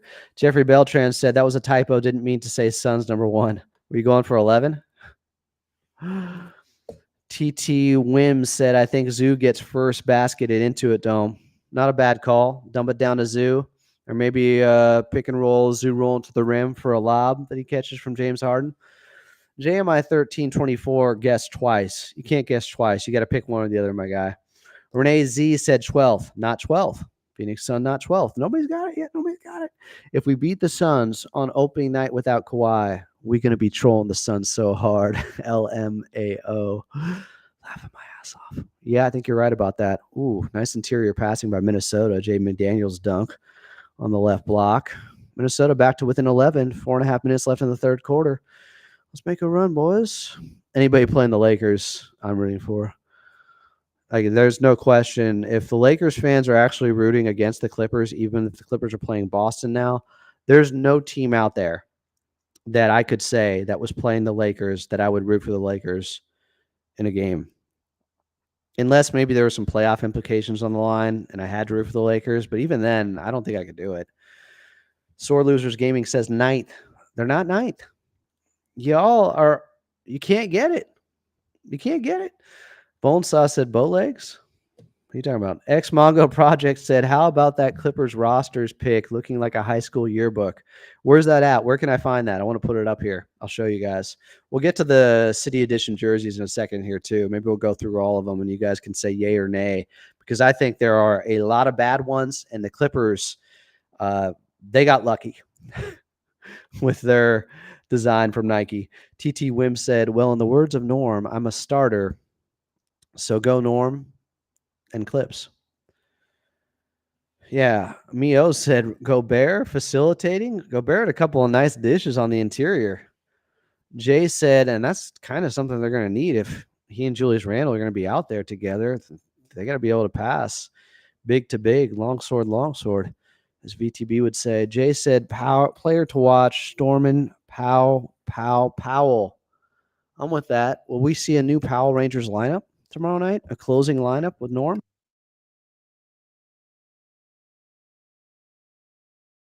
Damn. Rudy Gobert just showed off the 4 Defensive Player of the Year awards and why he got them. Great defense. AD tried to shake him on the left elbow. It was well contested. The Stifle Tower had his arm up, and AD still was able to get it to drop. That was impressive. Albert Renteria said, thank you for giving Clippers Nation a voice. You got it. I've only been on the radio side for 7 years. I should have been doing the YouTube earlier, but to be honest, I wasn't in a place in my life where it probably would have been the best idea. Now, I love it. And I just, I didn't know. I didn't know the technology and how to do it. And now it seems like this is where everything's going. So you got to go where the audience is, my man. Amina Sean said, I think Phoenix was like 20th. Still wrong. 16th. Wrong. Bonesaw said that was Norm's nickname. Yes, Storm and Norm and Powell. We are aware. Oh, you said Bowleg is? Sore Losers Gaming said the pick is on Bleacher Report. On their Twitter account?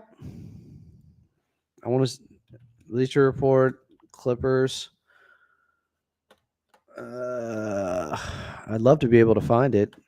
Give me some more specifics here, and I'll pull it up. I want to see this high school photo. Minnesota's down by 9. Now make it 11. 3 minutes left, third quarter. Anthony Edwards, Nasri on the right wing. Ball fake. Oh, dish inside to Rudy Gobert for the two-handed throwdown on the left block. Naz Reid collapsed in the defense. Naz Reid is tough. I think he has way more wiggle and shiftiness than anyone realizes for a guy that big at his position. Wow, AD and one the other way in traffic. I don't know how he got that floater to go. Lakers back up 11. Albert Renteria said, this is awesome. Clips coverage has been horrendous. This is golden. As long as you're here and you guys are into it and support it, I'm here. Jonathan Rodriguez said, Zoo for Defensive Player of the Year. He spelled it a little bit differently. Defense and Offense Player of the Year. Is that what DOPY is? TT Wims said, I really want Man to have a good season. I think he will. Just got to put him up from distance. Renee Z said 22. Nope, they weren't 22. I'm going to give you guys the defensive rating for the Phoenix Suns since y'all were off. This was from last season because somebody was talking about them being I don't know if they said they were going to be a bad defense. Oh, yeah, they said because Yusuf Nurkic in the drop playing the Brook Lopez position, who did it to a T with his D for Mike Budenholzer in Milwaukee. I don't know if Yusuf Nurkic can play the Brook Lopez Splash Mountain position that well, especially because his three-point shooting isn't necessarily there. 12-point game, 2:30 left. Minnesota's still down. Okay, so I teased it out enough, and you guys, I don't know how could you guys be this wrong? The Phoenix Suns were 13th defensively. We had so many guesses in here, and nobody got that Phoenix was 13th defensively. Their defensive rating. The gold standard. 13th was it. I know JMI 13 is going to be upset because he was like, I guessed that. But you guessed it with two guesses in one chat. I said you can only pick one. He didn't choose wisely. A little Last Crusade for you. That Mexican Nara said, who should start guarding KD tomorrow? DJJ or man? Probably Derek Jones Jr. because of his length, but yeah. Yeah, you said 13th, but you guessed it while you also said 12th, I think, at the same time. It was that one you combined it. I said, you can't guess both at once. You don't get two guesses like that. Bonesaw, after I said 13th, said 13th, which is funny to me. Amina Sean said, in my opinion, Zoo's points per game will go up. Well, yeah. I don't even think that's an opinion. That's a fact. They have to go up. Amin said, Adam, last year, do you think Norman Powell deserves Sixth Man of the Year? Not over Naz Reid, if I'm being honest. I think he could have finished second, but Naz Reid was the Sixth Man of the Year. He was that good. I think he should have finished top 3 at least, and he ended up 4th. I might have put him over Bobby Portis because Norm did lead everyone in points off the bench. So Phoenix last year was 13th, believe it or not, defensively. That's not the number that they're looking at and saying was the biggest problem. The number the Suns didn't like was their offensive rating, which was 10th. That was the problem for them. They should be much better than 10th offensively this season with Coach Bud. With their talent, 10th is far too low, or not low enough, depending on how you see it. They should be a top 5 offense, the Phoenix Suns, with the guys they have, with KD, Book, and Beal. They should be. That's why Frank Vogel got let go, guys. If you're wondering how that happens in one season, that is one of the biggest reasons. He did not maximize their offensive capabilities. Now I'm afraid Coach Bud will, and we'll see a different offense tomorrow night. Oh, Fernando Valenzuela died? Oh, that's tough. Can we confirm that?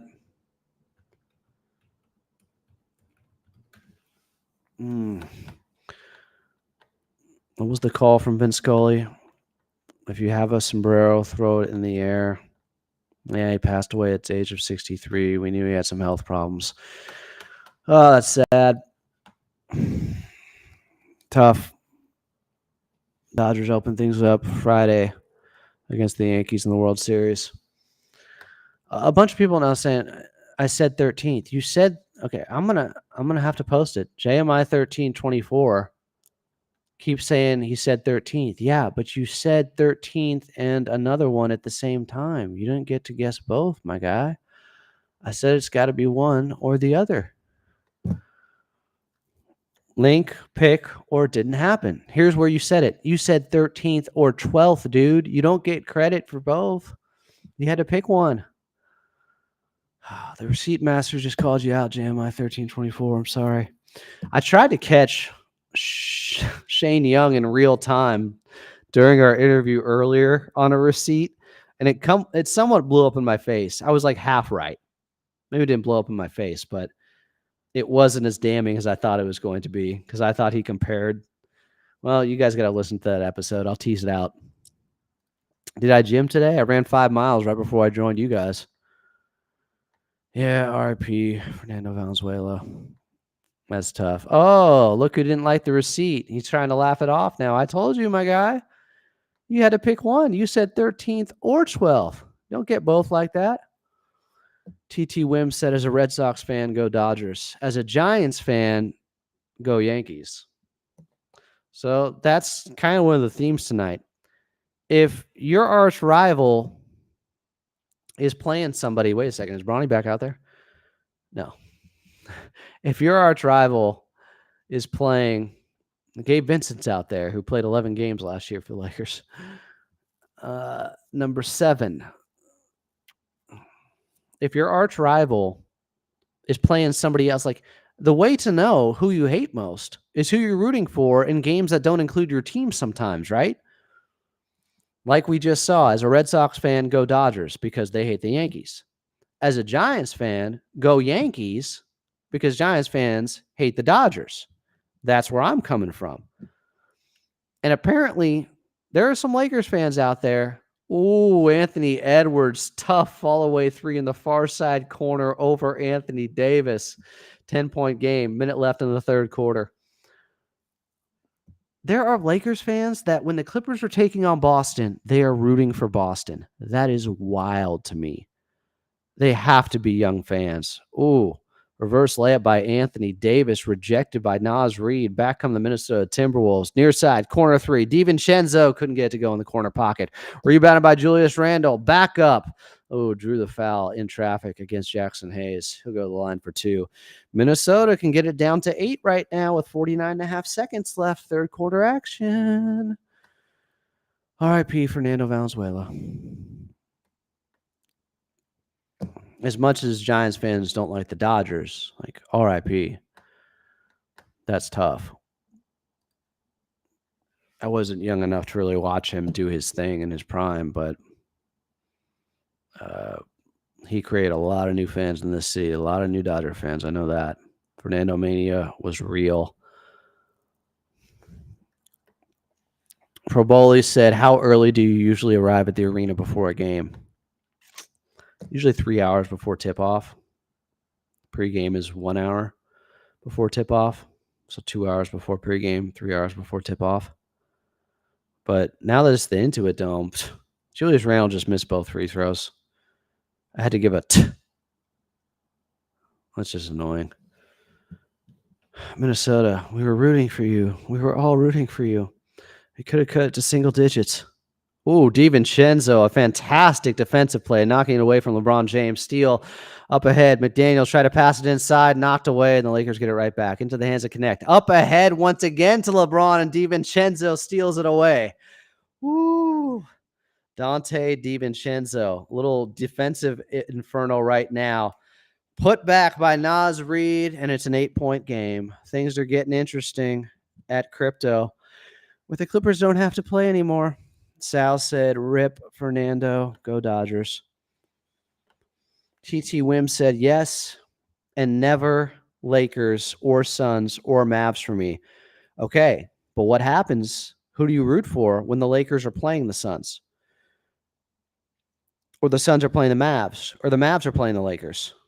Who do you root for then? Anybody but Lakers? Is that the motto? 8-point game heading into the fourth, 82-74. Dante DiVincenzo just made 2 outstanding defensive plays, taking the ball away from LeBron James. They try to get a little quick hit ahead to the most devastating player in transition in NBA history, maybe, the freight train. And DiVincenzo was playing some free safety, Ed Reed style. TT Wimp said, how hyped are you for the return of the red jerseys, Adam? Oh, I'm hyped. I mean, I got the red hat for a reason. I love that the red is back. It is a long time coming. And they nailed the jerseys, guys. I love the alternate C logo with the compass, too. And by the way, compasses are being given away tomorrow night at the game. That's pretty cool. The Clipper theme is being themed, finally. The theme is theming.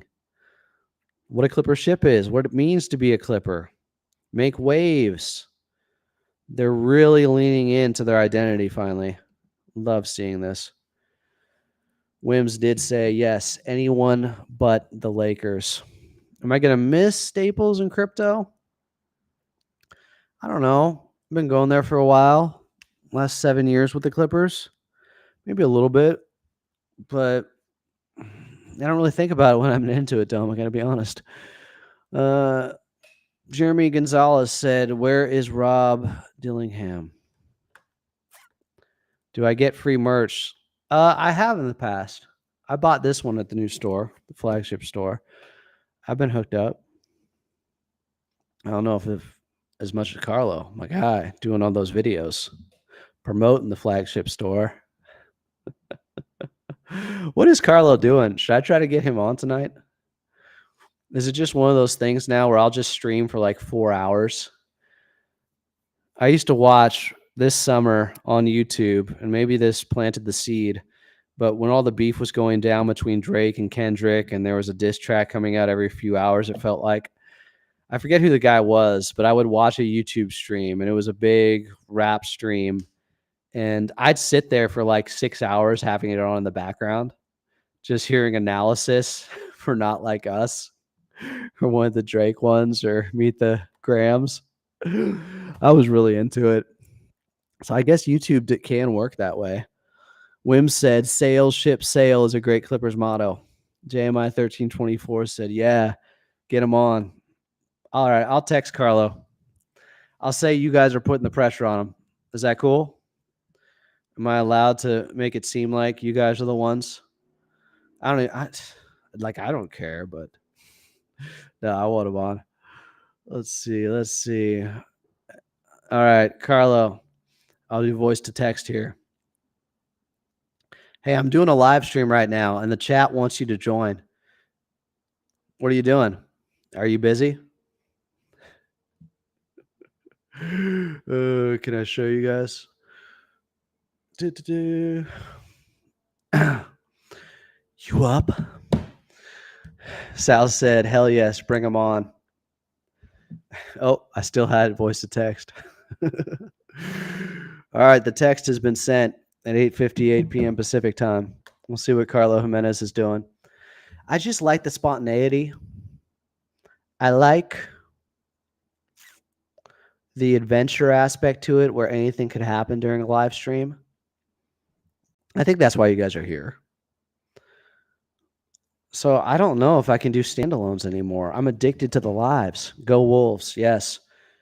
Wolves down by 8. Naz Reid at the free throw line to start the fourth quarter. First of 2 is through. 12 seconds into the final period. Naz Reid gets dapped up. Naz Reid by Mike Conley. Still effective at, 36 now?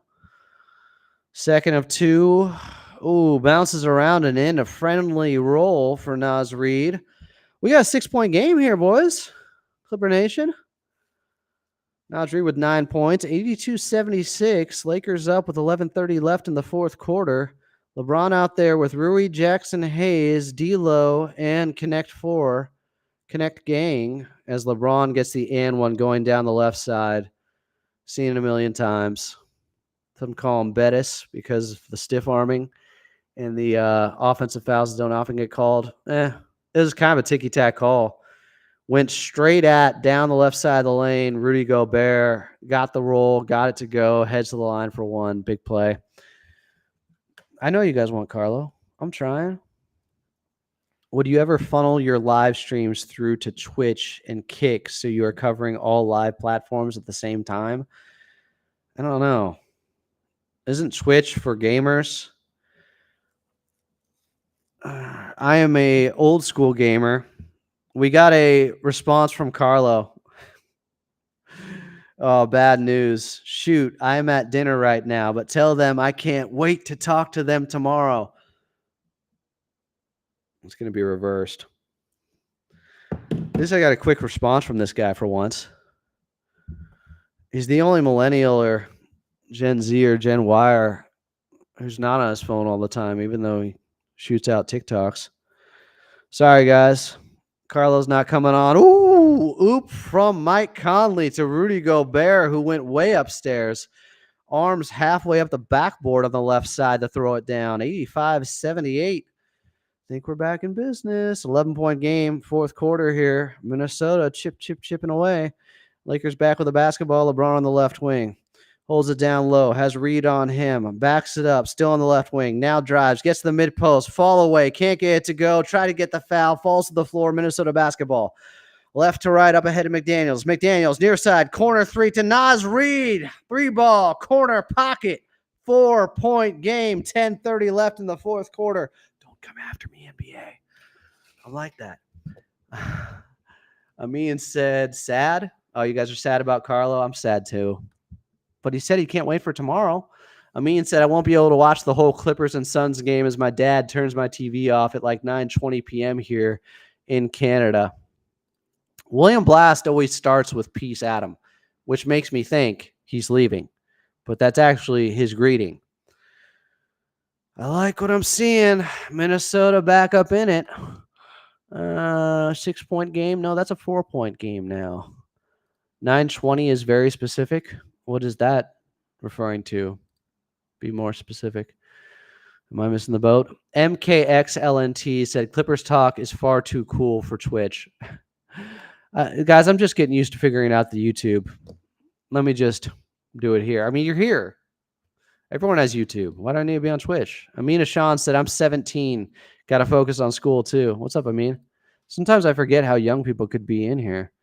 Yep, 4-point game. TT Wims said, Lakers look winded. Amina Sean said, time zone here in Canada, Ontario is different. TT said, 12 p.m. for me. East Coaster. Mio said, gotta have a 10-second delay between your play-by-play to avoid trouble. LOL. Learned that from Dan Lebitard. Seriously? I mean, it's definitely 10-second delayed at least, because I'm watching this on DirecTV streaming, which is like at least 45 seconds behind the normal DirecTV, which is like 10 seconds behind the actual event. So I should be covered, right? 12 a.m., yeah. JMI1324 said, you should do playback when you get more comfortable, like next year they pay for your league pass as well. Playback? What's playback? Like watching a game after it's already over? Or does he just mean play-by-play? Like I was just kind of doing there for a second, not trying to get in trouble. Just having fun here. Oh, somebody hooked me up. This is awesome. X-Mongo Project. Smart, wicked smart. My guy. My guy. Boston hit 29 threes and made everybody a little bit smarter tonight. So X-Mongo tweeted the picture at me that we were talking about earlier with the high school photos. Oh my God. PJ Tucker got one. Wow. I did not expect to see that. Is this new? Or do you think this happened at training camp in Hawaii? Because I didn't think PJ Tucker was still around the team. This is gold, though. Oh, my God. Kawhi, are you kidding me with that smile? This is absolute gold. This came out today at 4 o'clock. I totally missed this. Oh, look at Sky Jones. Look at Big Zoo. He looks serious about it. PJ Tucker looks like he seriously doesn't want to be there. Norm's looking hard. Terrence Mann smiling. Jordan Miller smiling. Derrick Jones Jr. smiling. Look at Kawhi. This is a beautiful thing. Yeah, that's a good way. If you guys have to get to me with something, just tweet at me and then I can bring it up here this way. Oh my goodness. Yeah, PJ looks ecstatic.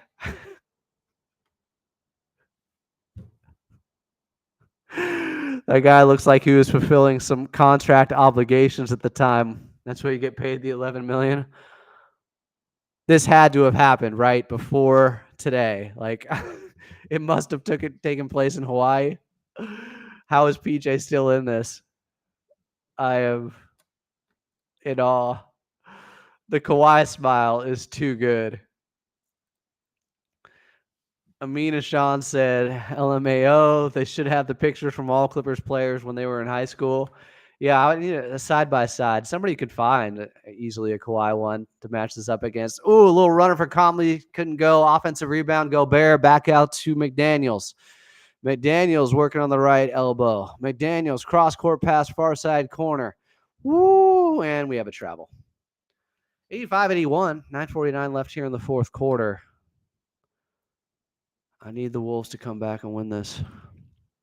Sore Losers Gaming says Kawhi, Zoo, and James have different jackets, must be captains. That is a nice observation there.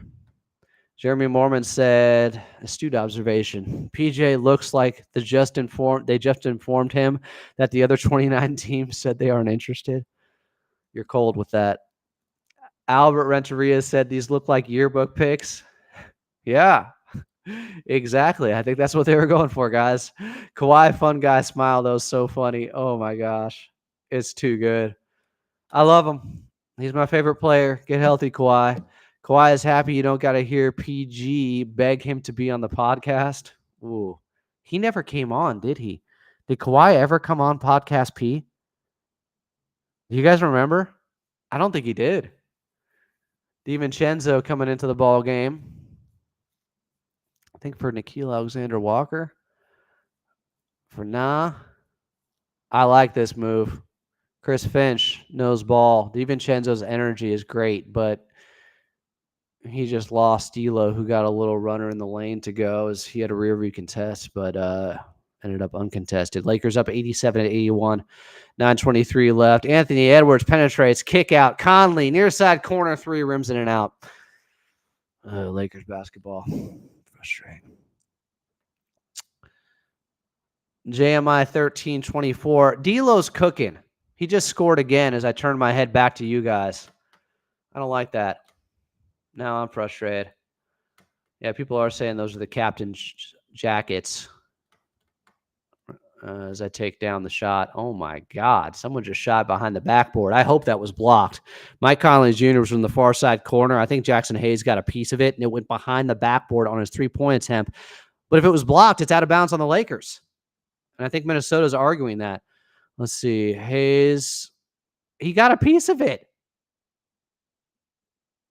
It goes behind the basket. That's Minnesota ball. Anybody else just see that? Is the fix in? I'm just playing. JMI 1324 said, no, it's a streaming service where creators can engage in the chat while watching the game live. I could bring up the game live. So do they allow that? Like, I'm worried about the NBA or getting flagged on my YouTube account because three strikes you're out with copyrighted material. I need to do a deep dive. Oh, my God. Jackson Hayes throws down a huge lob. Lakers up by 10, 8:36 left. Minnesota timeout. Giveaway schedule out yet? I don't know. Favorite giveaways, non-bobblehead. Mine is the Q Rich lunchbox. Growing up in LA, carried it to school with pride. W or L, ready for all the Faker fans smoke, says Jay. Amin said, nope, Kawhi has never been on Podcast P. I didn't think so. Was that telling of anything? I don't want to read anything.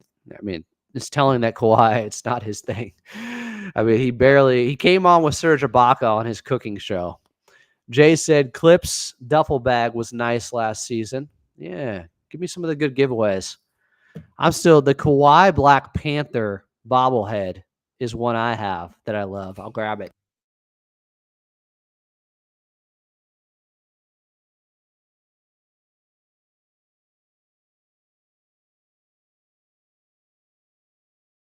I want to say this came out in 2021. Anybody know?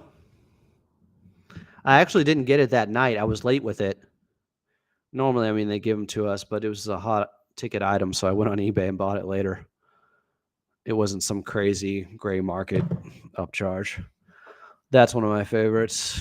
Amin said, wait, did the Lakers go up double digits again? Yeah, they're up by 10. Timeout, Minnesota. Jay said, oh, and some sunglasses with the Clippers logo. Actually have to find mine now that I remember. LOL, might have to take my sons. Quentin Cornett said, hey, Adam, trade deadline. Like I can't even spell Zubats. Zubats, T-Man, and Norm Powell to Miami for Jimmy Butler. I don't think they do that. Bro, you're giving up a lot. A lot. Again, if you're not even, we don't even know where they could be standings wise then. If Kawhi's not coming back, why are you doing that? If Kawhi is still not able to stay on the floor consistently, why are you doing that? Is that a timeout, guys? Do we have our first timeout in 2 hours and 4 minutes here? Is that one? Yay or nay? Was that too casual? Albert said PG should do a P After Dark featuring Kawhi. Interesting title. Sal said no, but he was on Serge Ibaka's show. I said that. Mio said, and LeBron flop to go with it. People are already saying good try by Minnesota. Mio said Ralph Lawler's bobblehead behind the commentator's desk. I had the Ralph one. Where'd that go? I lost that one. It had all his catchphrases. Amin said that's definitely 2021 just by the jersey. Couldn't it be 2020 then too? Or 2019? When did Black Panther come out? Jeremiah Gonzalez said that's so tough. I need one. What, the Kawhi Black Panther?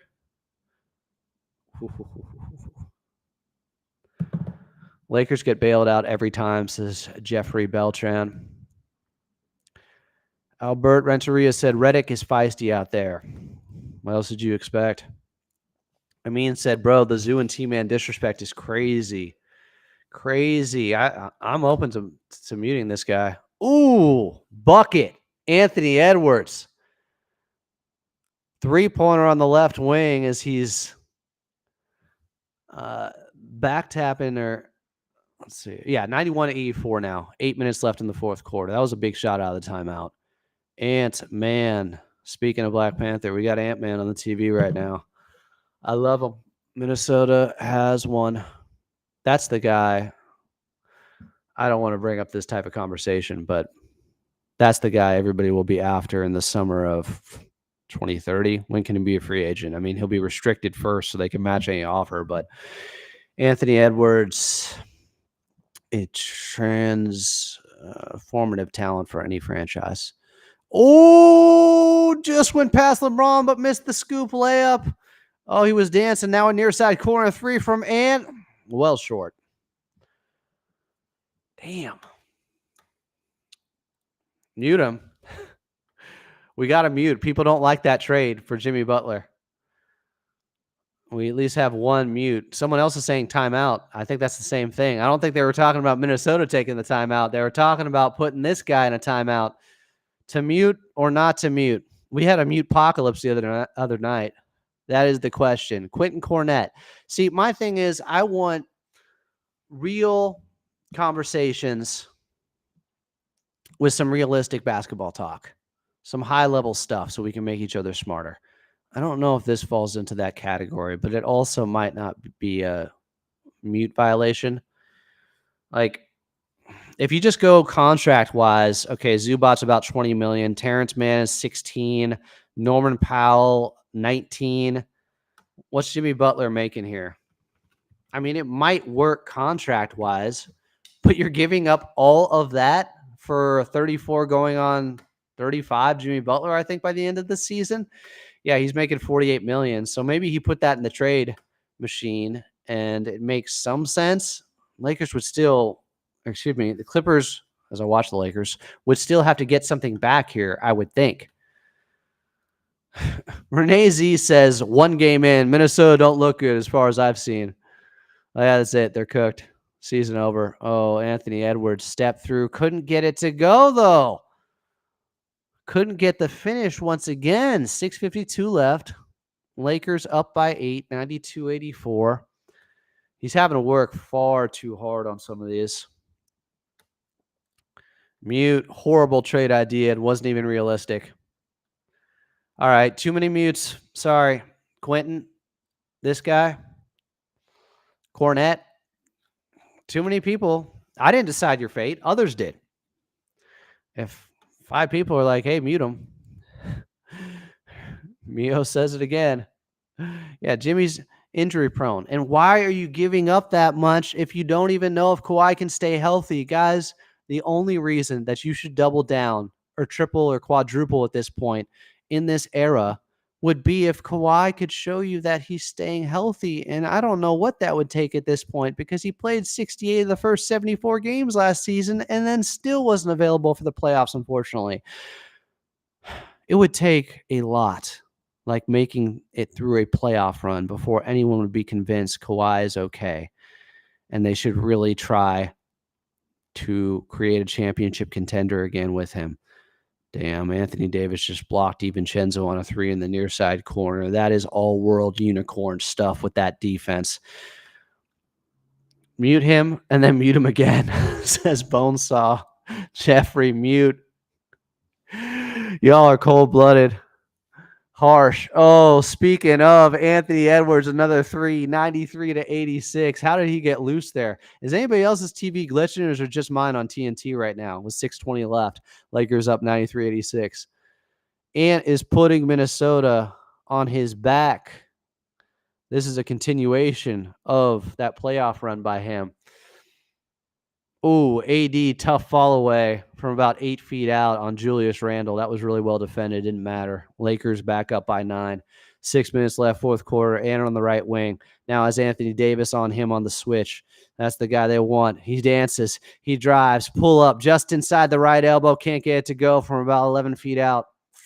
Ant may be forcing a little too much here.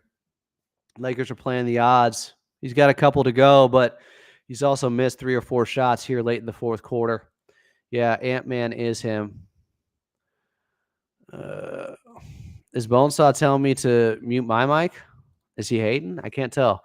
People may think they are giving high-level opinions and analysis. They are having convo and keeping everyone engaged. They may think that. But if the majority of people are like, yeah, this is not helpful, I'm trying to get stuff that's realistic, good solutions. Trading Norm, T-Man, and Ivica Zubac for Jimmy Butler is not it. Miss Shakes is saying people are just saying mute just to say it. I mean, it kind of works for me too. Trying to curate better opinions here. Jeffrey Beltran said they got to bench Randall for Gobert. How many minutes did Gobert end up playing from the end of the third into the fourth? Is that the issue? LeBron and Bronny both on the bench right now. Anthony Davis leading the Lakers. Ant blows by him, right-handed layup. Oh, that was dirty. That looked like some young D Wade stuff. 06, 07, 08. Video unavailable. Are you kidding me, DirecTV? I need this. Someone else said glitch for me too on the YouTube TV. Is anybody else? Okay, we're not muting Miss Shakes that quickly here. Don't get too mute happy, everyone. 99-88. I turned my head and the Lakers score again. They're up by 11 with 5 minutes and 2 seconds left. Minnesota's going to lose this ball game.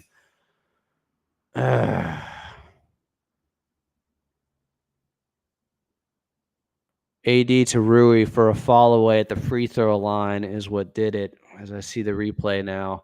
So Rui Hachimura all night was doing damage in the paint, just out working and out muscling guys, and now he just hits a fall away jumper. Rui Hachimura, to me, has looked exceptional tonight for the Lakers. That is something to keep an eye on. I'm scared. Mio said game going in and out. Miss Shake said, guess this isn't my type of party. I'm out. Maybe I'll see you at the game. Maybe not. Because what? Somebody said to mute you. I didn't mute. I wasn't going to mute you. I wasn't going to do that. I wouldn't do that. Jeffrey Beltran said glitching on YouTube TV. Okay. Amin said, I love Ant, SGA, and Kawhi's MIDI game. Well, I hope Miss Shakes comes and says hi at the game. So I told those guys to chill. She said, I see kids in the chat. How is this an intellectual conversation when all people are saying is mute? Okay, I've been on for 2 hours and 14 minutes, Miss Shakes, and we just had our first mute. So let's not characterize this as all they're saying is mute. We've had a conversation now for, I'd say, about 2 hours and 10 minutes before we even started talking about muting anyone. So come on now. Let's be fair. Just because you were taking the brunt of it, and I'm not going to mute you, and nobody should be saying mute her. Chill. I wish my TV would work. That's on mute, and the video says unavailable. Do I have to flip this around or show you guys? It says video unavailable. Is this because it's on Spectrum too? I guess I gotta go somewhere else for this. I am in pain. Does anyone know the channel on Spectrum for the Lakers? I just want to watch it on TNT, and it's all black and it says video unavailable. Oh, now we back. We back. Maybe it was just during the commercial break. No, we missed action. Minnesota has it at 99-91 now. They're within 8. MKXLNT said people are just being dumb. I think Shanae, Miss Shakes, I'm going to call her. I always get her name wrong, is a wall leader. Respect. One of our queens at the wall. Respect.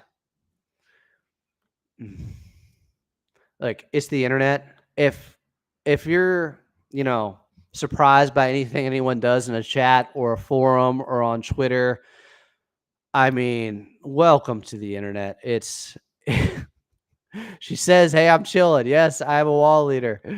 See you tomorrow." MKXLNT. The leaders of the wall are some of the best people of Clipper Nation because they have been loud in the preseason, guys. It's been insane. I'm telling you, that's what I'm so excited about for tomorrow, how loud it can get. Miss Shakes, make sure they are going hard. And if there's a Kendrick Perkins chant, that's PG, maybe work that into, since he'll be working the game, and he said some terrible stuff about Kawhi. So Lakers up 101-93, 3.5 minutes left. Oh my God. Anthony Davis, another fall away just below the left elbow. Tough shot. Indefensible. No can defend. 103-93. Lakers by 10. Rudy Gobert. Wow. Attacking the lane off a nice feed. Got the little scoop shot to go this time. Impressive. MKXLNT said T29. Got your back, Shakes. You let us know, we can help. Yeah, I mean, other people, if you call for somebody that isn't even in contention to be muted, you may yourself end up the one muted. Okay? We're still working out the rules here. The rules are the rules. I'm not making these things up as we go. Not at all. Ooh, Gabe Vincent got crossed up with LeBron James. Turnover out of bounds as Rui's about to check back in. Why was he ever out? 3 minutes left. 103-95. Make me wrong, Minnesota. I thought you were cooked at the 5-minute mark. Still an 8-point game. 2:50 left. Ant with it. Right wing. Working against D'Lo. Back and forth. Nice pass to DiVincenzo. Attacking the baseline and had his shot blocked as Anthony Davis stood him up. Lakers in transition. Bounce past LeBron to Austin Reeves for the right-handed layup. 105-95. Damn it. 2:30 left. That may be the dagger. Ant, right wing 3, short. Lakers basketball. That's probably it. Now they're running up against the clock as well as the Lakers. Tough one. This Shake said, "Oh, good to know. I'll let the crew know. We'll try to find a PG We Hate Perkins chant." Perk got dunked on. Remember the Blake dunk on Kendrick Perkins? It's an all-timer. Anthony Davis is having a hell of a game. Game 1. Defense leaned to offense for the Lakers. They're going to pull this one out. Anthony Davis is at the free throw line. Oh, icing on the cake going on. Renee Z said, "I don't know why DirecTV stream messed up. Now New York, Boston was fine for me too." Amin said, "Got to give the Lakers credit for withstanding the pushes from Minnesota." Yeah, I think it was a little too much Anthony Edwards, honestly. Somebody else had to join him with a consistent scoring punch. I mean, they're probably getting to 100 points, but this is overall a low-scoring game. And I don't know what he ended up going for in the fourth quarter, but my guess is he shot under 50%. Even though he did hit some tough shots, he forced a few tough shots, but nobody else was helping him. But I think the Lakers were willing to let Anthony Edwards try to go 1-on-5. He's a superstar. but not enough help from the others, as Shaq is going to say post game on TNT. Believe that. Oh my God, tough move. But Ant misses another one. Too strong off the backboard. Put back though by Julius Randle, and he's fouled, so he can get it down to 9 with 1:56 left. Lakers not quite out of the woods yet. Julius Randle playing late into the ball game next to Rudy Gobert in his first game as a Minnesota Timberwolf. Wolf. Lakers up by 10. Randle just missed 2 at the charity stripe. He's got to knock these down. If you guys don't know what this is Clippers Talk After Dark, all NBA. Watch a game, talk about all the teams in the NBA, but still, primary focus on the Clippers, of course. But you got to know what's going on elsewhere. It's an off night. 1:45 left. Here's LeBron, top side. Now backs it out, closer to midcourt. Wants to go one-on-one in ISO against Julius Randle. Gets a screen now from Anthony Davis. Left wing three-pointer, buries it. Biggest shot of the night. There's your dagger. 110-98, 134 left. LeBron puts the Lakers up by 12. That was tough. It was basically a ghost screen from Anthony Davis. He came up, which had Minnesota's defense a little bit off balance. It was Rudy Gobert who had to react, and it was too late as Julius Randle switched on to Anthony Davis. That was poorly defended by the 4-time Defensive Player of the Year. Yep. Miss Shake says, by the way, Adam, I love the channel and the lives. I cleaned my house, cooked, and now juicing while listening. 2 hours and 21 minutes in. You've been doing some work then. I probably should have done the same. Why am I here? I've had things to do. Albert Renteria said, get some rest, fuel up, and let's get ready to party tomorrow, Adam. We'll be here for anyone needing Clippers therapy. We'll see. I'm not, certified in anything. Deca Fantastic said, Perk got Blaked. There it is. Miss Shakes, I need the wall saying that tomorrow night. Perk got Blake. That is a deep cut. That will get you guys on Sports Center later.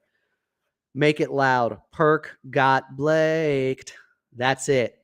Deca Fantastic, I think, brought this up the other night too. That's it. It works with the syllables. Blake. Jay said, uh-oh. Uh-oh. I'm going to show up. Better watch out, Carlo. Adam is coming in hot with the play-by-play. I'm just fooling around here. Just having some fun. Why not mix it up? Might do a lot of this on off nights this season. We got 2 coming up Thursday and Friday. See, the Clippers schedule, TNT's going out again. I feel like Max Headroom or whatever, that one guy that took over that station back in the 80s is going to come on. 9-point game, minute 18 left in the fourth quarter. Your Kia tip-off 2024 here on TNT. Here's Anthony Davis working against Rudy Gobert. Bit of a mismatch with that much space just across the half-court line. Ooh, dangerous bounce pass inside was almost taken away. Back out to LeBron, wide open, left wing 3. Can't get it this time, short off the front of the rim. DiVincenzo with the basketball, pushing it with pace, left to right into the front court. Leaves it for Ant. Straight away, three-pointer off the back of the iron. LeBron has it, and he finds the cherry pickers as Rui Hachimura gets fouled underneath. As the Lakers were still on the other end, waiting for a long outlet. Wow, are they saying that's clean?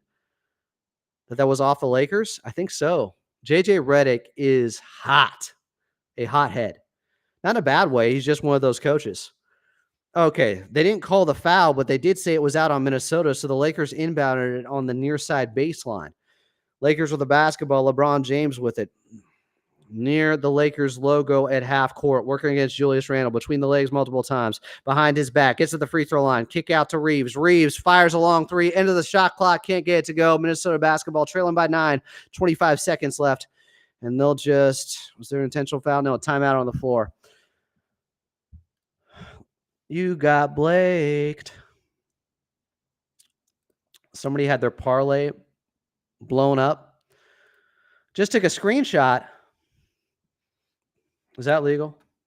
27 for Ant-Man on 10 of 24 shooting. So Under 50% like I thought. What did he shoot in the fourth quarter? Because he was forcing some stuff. I'm telling you. I would guess like 3 for 8 in the fourth. Jeffrey Beltran said that chant goes hard. Perk got Blaked. I like saying it. If you guys do that, the very next game, Miss Shakes, I will use the call from Brian Seaman in the pregame show when that happened. Did Blake Griffin just Mozgov Kendrick Perkins? It's something to that effect. I don't want to botch Brian Seaman's call, but it's a good one. Yeah, that was during the string of game after game where Blake was dunking on somebody. Pau Gasol got it twice. It looks like, unfortunately, though, guys, maybe we'll do this for Lakers games where we just all root against them together. Hate watch the Lakers while talking about the NBA on a Clippers Talk After Dark. That could become a thing because I do watch. I mean, local basketball here. It's another professional team. I'll be watching all their games. I told you, Rui has been so good tonight. Leads them in the plus minus, a plus 19. Very impactful. That's why JJ got him in. I don't know if Darvin Ham would have done that. Oh, what a putback by Julius Randle off a missed three-pointer by Naz Reid. Too little, too late. 7-point game, 23 seconds left. There should have been a foul there, too. Julius Randle's looking at the referee, holding his arms out like, what? How? Minnesota inbounding on the near side baseline. Are they trying to make up for it? Was giving them the basketball? Lobbed in from Ant to Randle at the free throw line. Tries to shake LeBron. Goes left. Oh, LeBron with the block as Randle tried to bully him, and LeBron comes up with the board. Up ahead to Anthony Davis. That's all she wrote. They'll run out the shot clock. I don't even think they're going to foul. Austin Reeves with the basketball playing bubonic plague. Ballbonic plague. 3 seconds. 2 seconds. 1 second. 1 second. Lakers win 110-103 over the Minnesota Timberwolves in JJ Redick's coaching debut. Minnesota was favored, I think, by like 1. Tough. Amina Sean said Lakers get their first win of the NBA season. I don't like it. I'm telling you, though, with AD and LeBron healthy, this is a 50-win team with JJ Redick now. Anthony Edwards and Anthony Davis having a conversation. Kept it cordial, though. Doesn't seem to be any animosity there.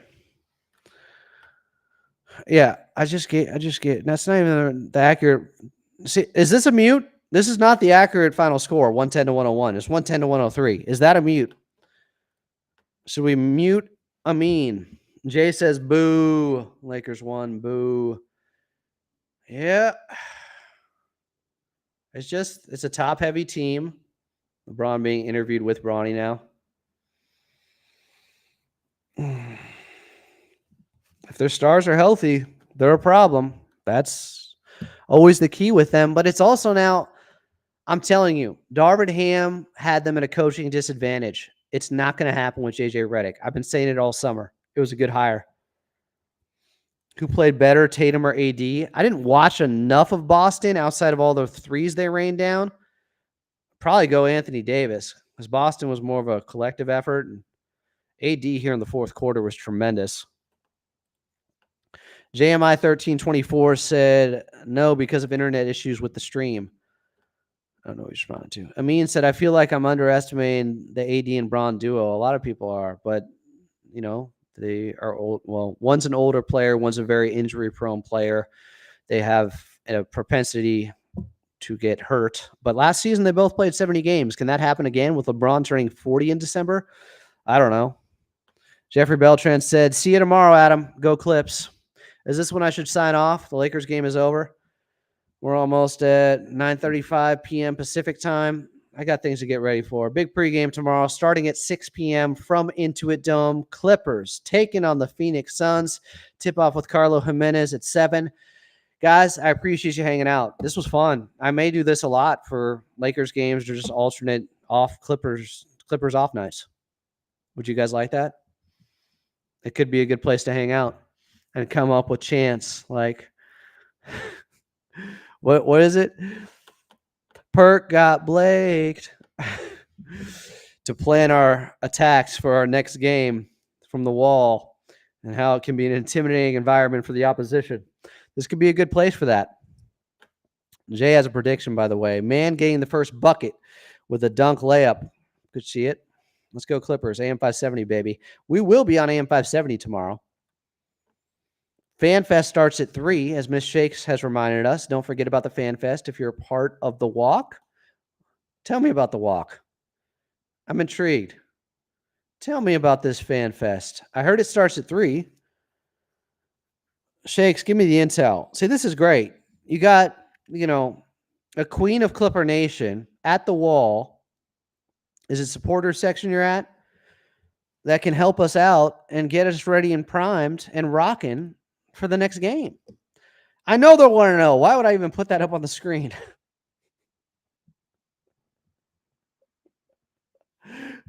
We've been watching the entire game. Yeah, but Miss Shakes, what's this? Oh, don't forget about the FanFest if you're a part of the wall, not the walk, I think is what she meant. That's right. You got to keep pace with the Lakers and the Pac Div, as Chuck Mockler would say, Cali 2025. I hope tomorrow we do the same. So there's going to be food, ESPN, yeah, drinks, and fun. Right on at the plaza. Everybody, keep it friendly. Enjoy being a part of Clipper Nation. History will be made tomorrow. First ever regular season game that counts at Intuit Dome. And they're taking on a rival. Miss Shake said perks to sign up for the supporters section. I see perks. I start thinking about Kendrick Perkins. Perks to sign up for the supporters section. Amin said Intuit Dome going to be dope. Dopamine. All right. Love you all. This was fun. Maybe we'll do this more often. I do got to start to wind down, though. Take a shower. Ran 5 miles earlier. If you miss me, check out the Shane Young interview, who we kind of go behind enemy lines with. He's not a Phoenix Suns fan like some of y'all think, but he covers them closely. So a good preview of tomorrow's game with Shane Young took place just hours ago in the live section here on Clippers Talk. MKXLNT, who donated $10 again. Thank you so much. He said, much love, Clipper Nation. See you tomorrow. We'll see you all. Suns will be eclipsed. Bonesaw keeps saying, is Brian Seaman. All he says is Brian Seaman. Is he joking because one time he phrased it that way and now he's going to continue to say that? Is this some running inside joke here on the Clippers Talk chat? Can you guys get me in on this? Shane Young still got me blocked. Oh, I was going to ask him about that JMI 1324. I should have. But I guess he didn't realize we were going live. I told him we were, but I think it was new to him. Hashtag Clipper Nation. Hashtag Clippers Talk. Appreciate you guys. If you need me, I'll be at Follow Out of May the rest of the night on X. This has been another Clippers Talk After Dark, the first All-NBA version of Clippers Talk After Dark. Watch a game, talk ball, talk Clippers. What else do you need? See you tomorrow at the Dome. Dome is home.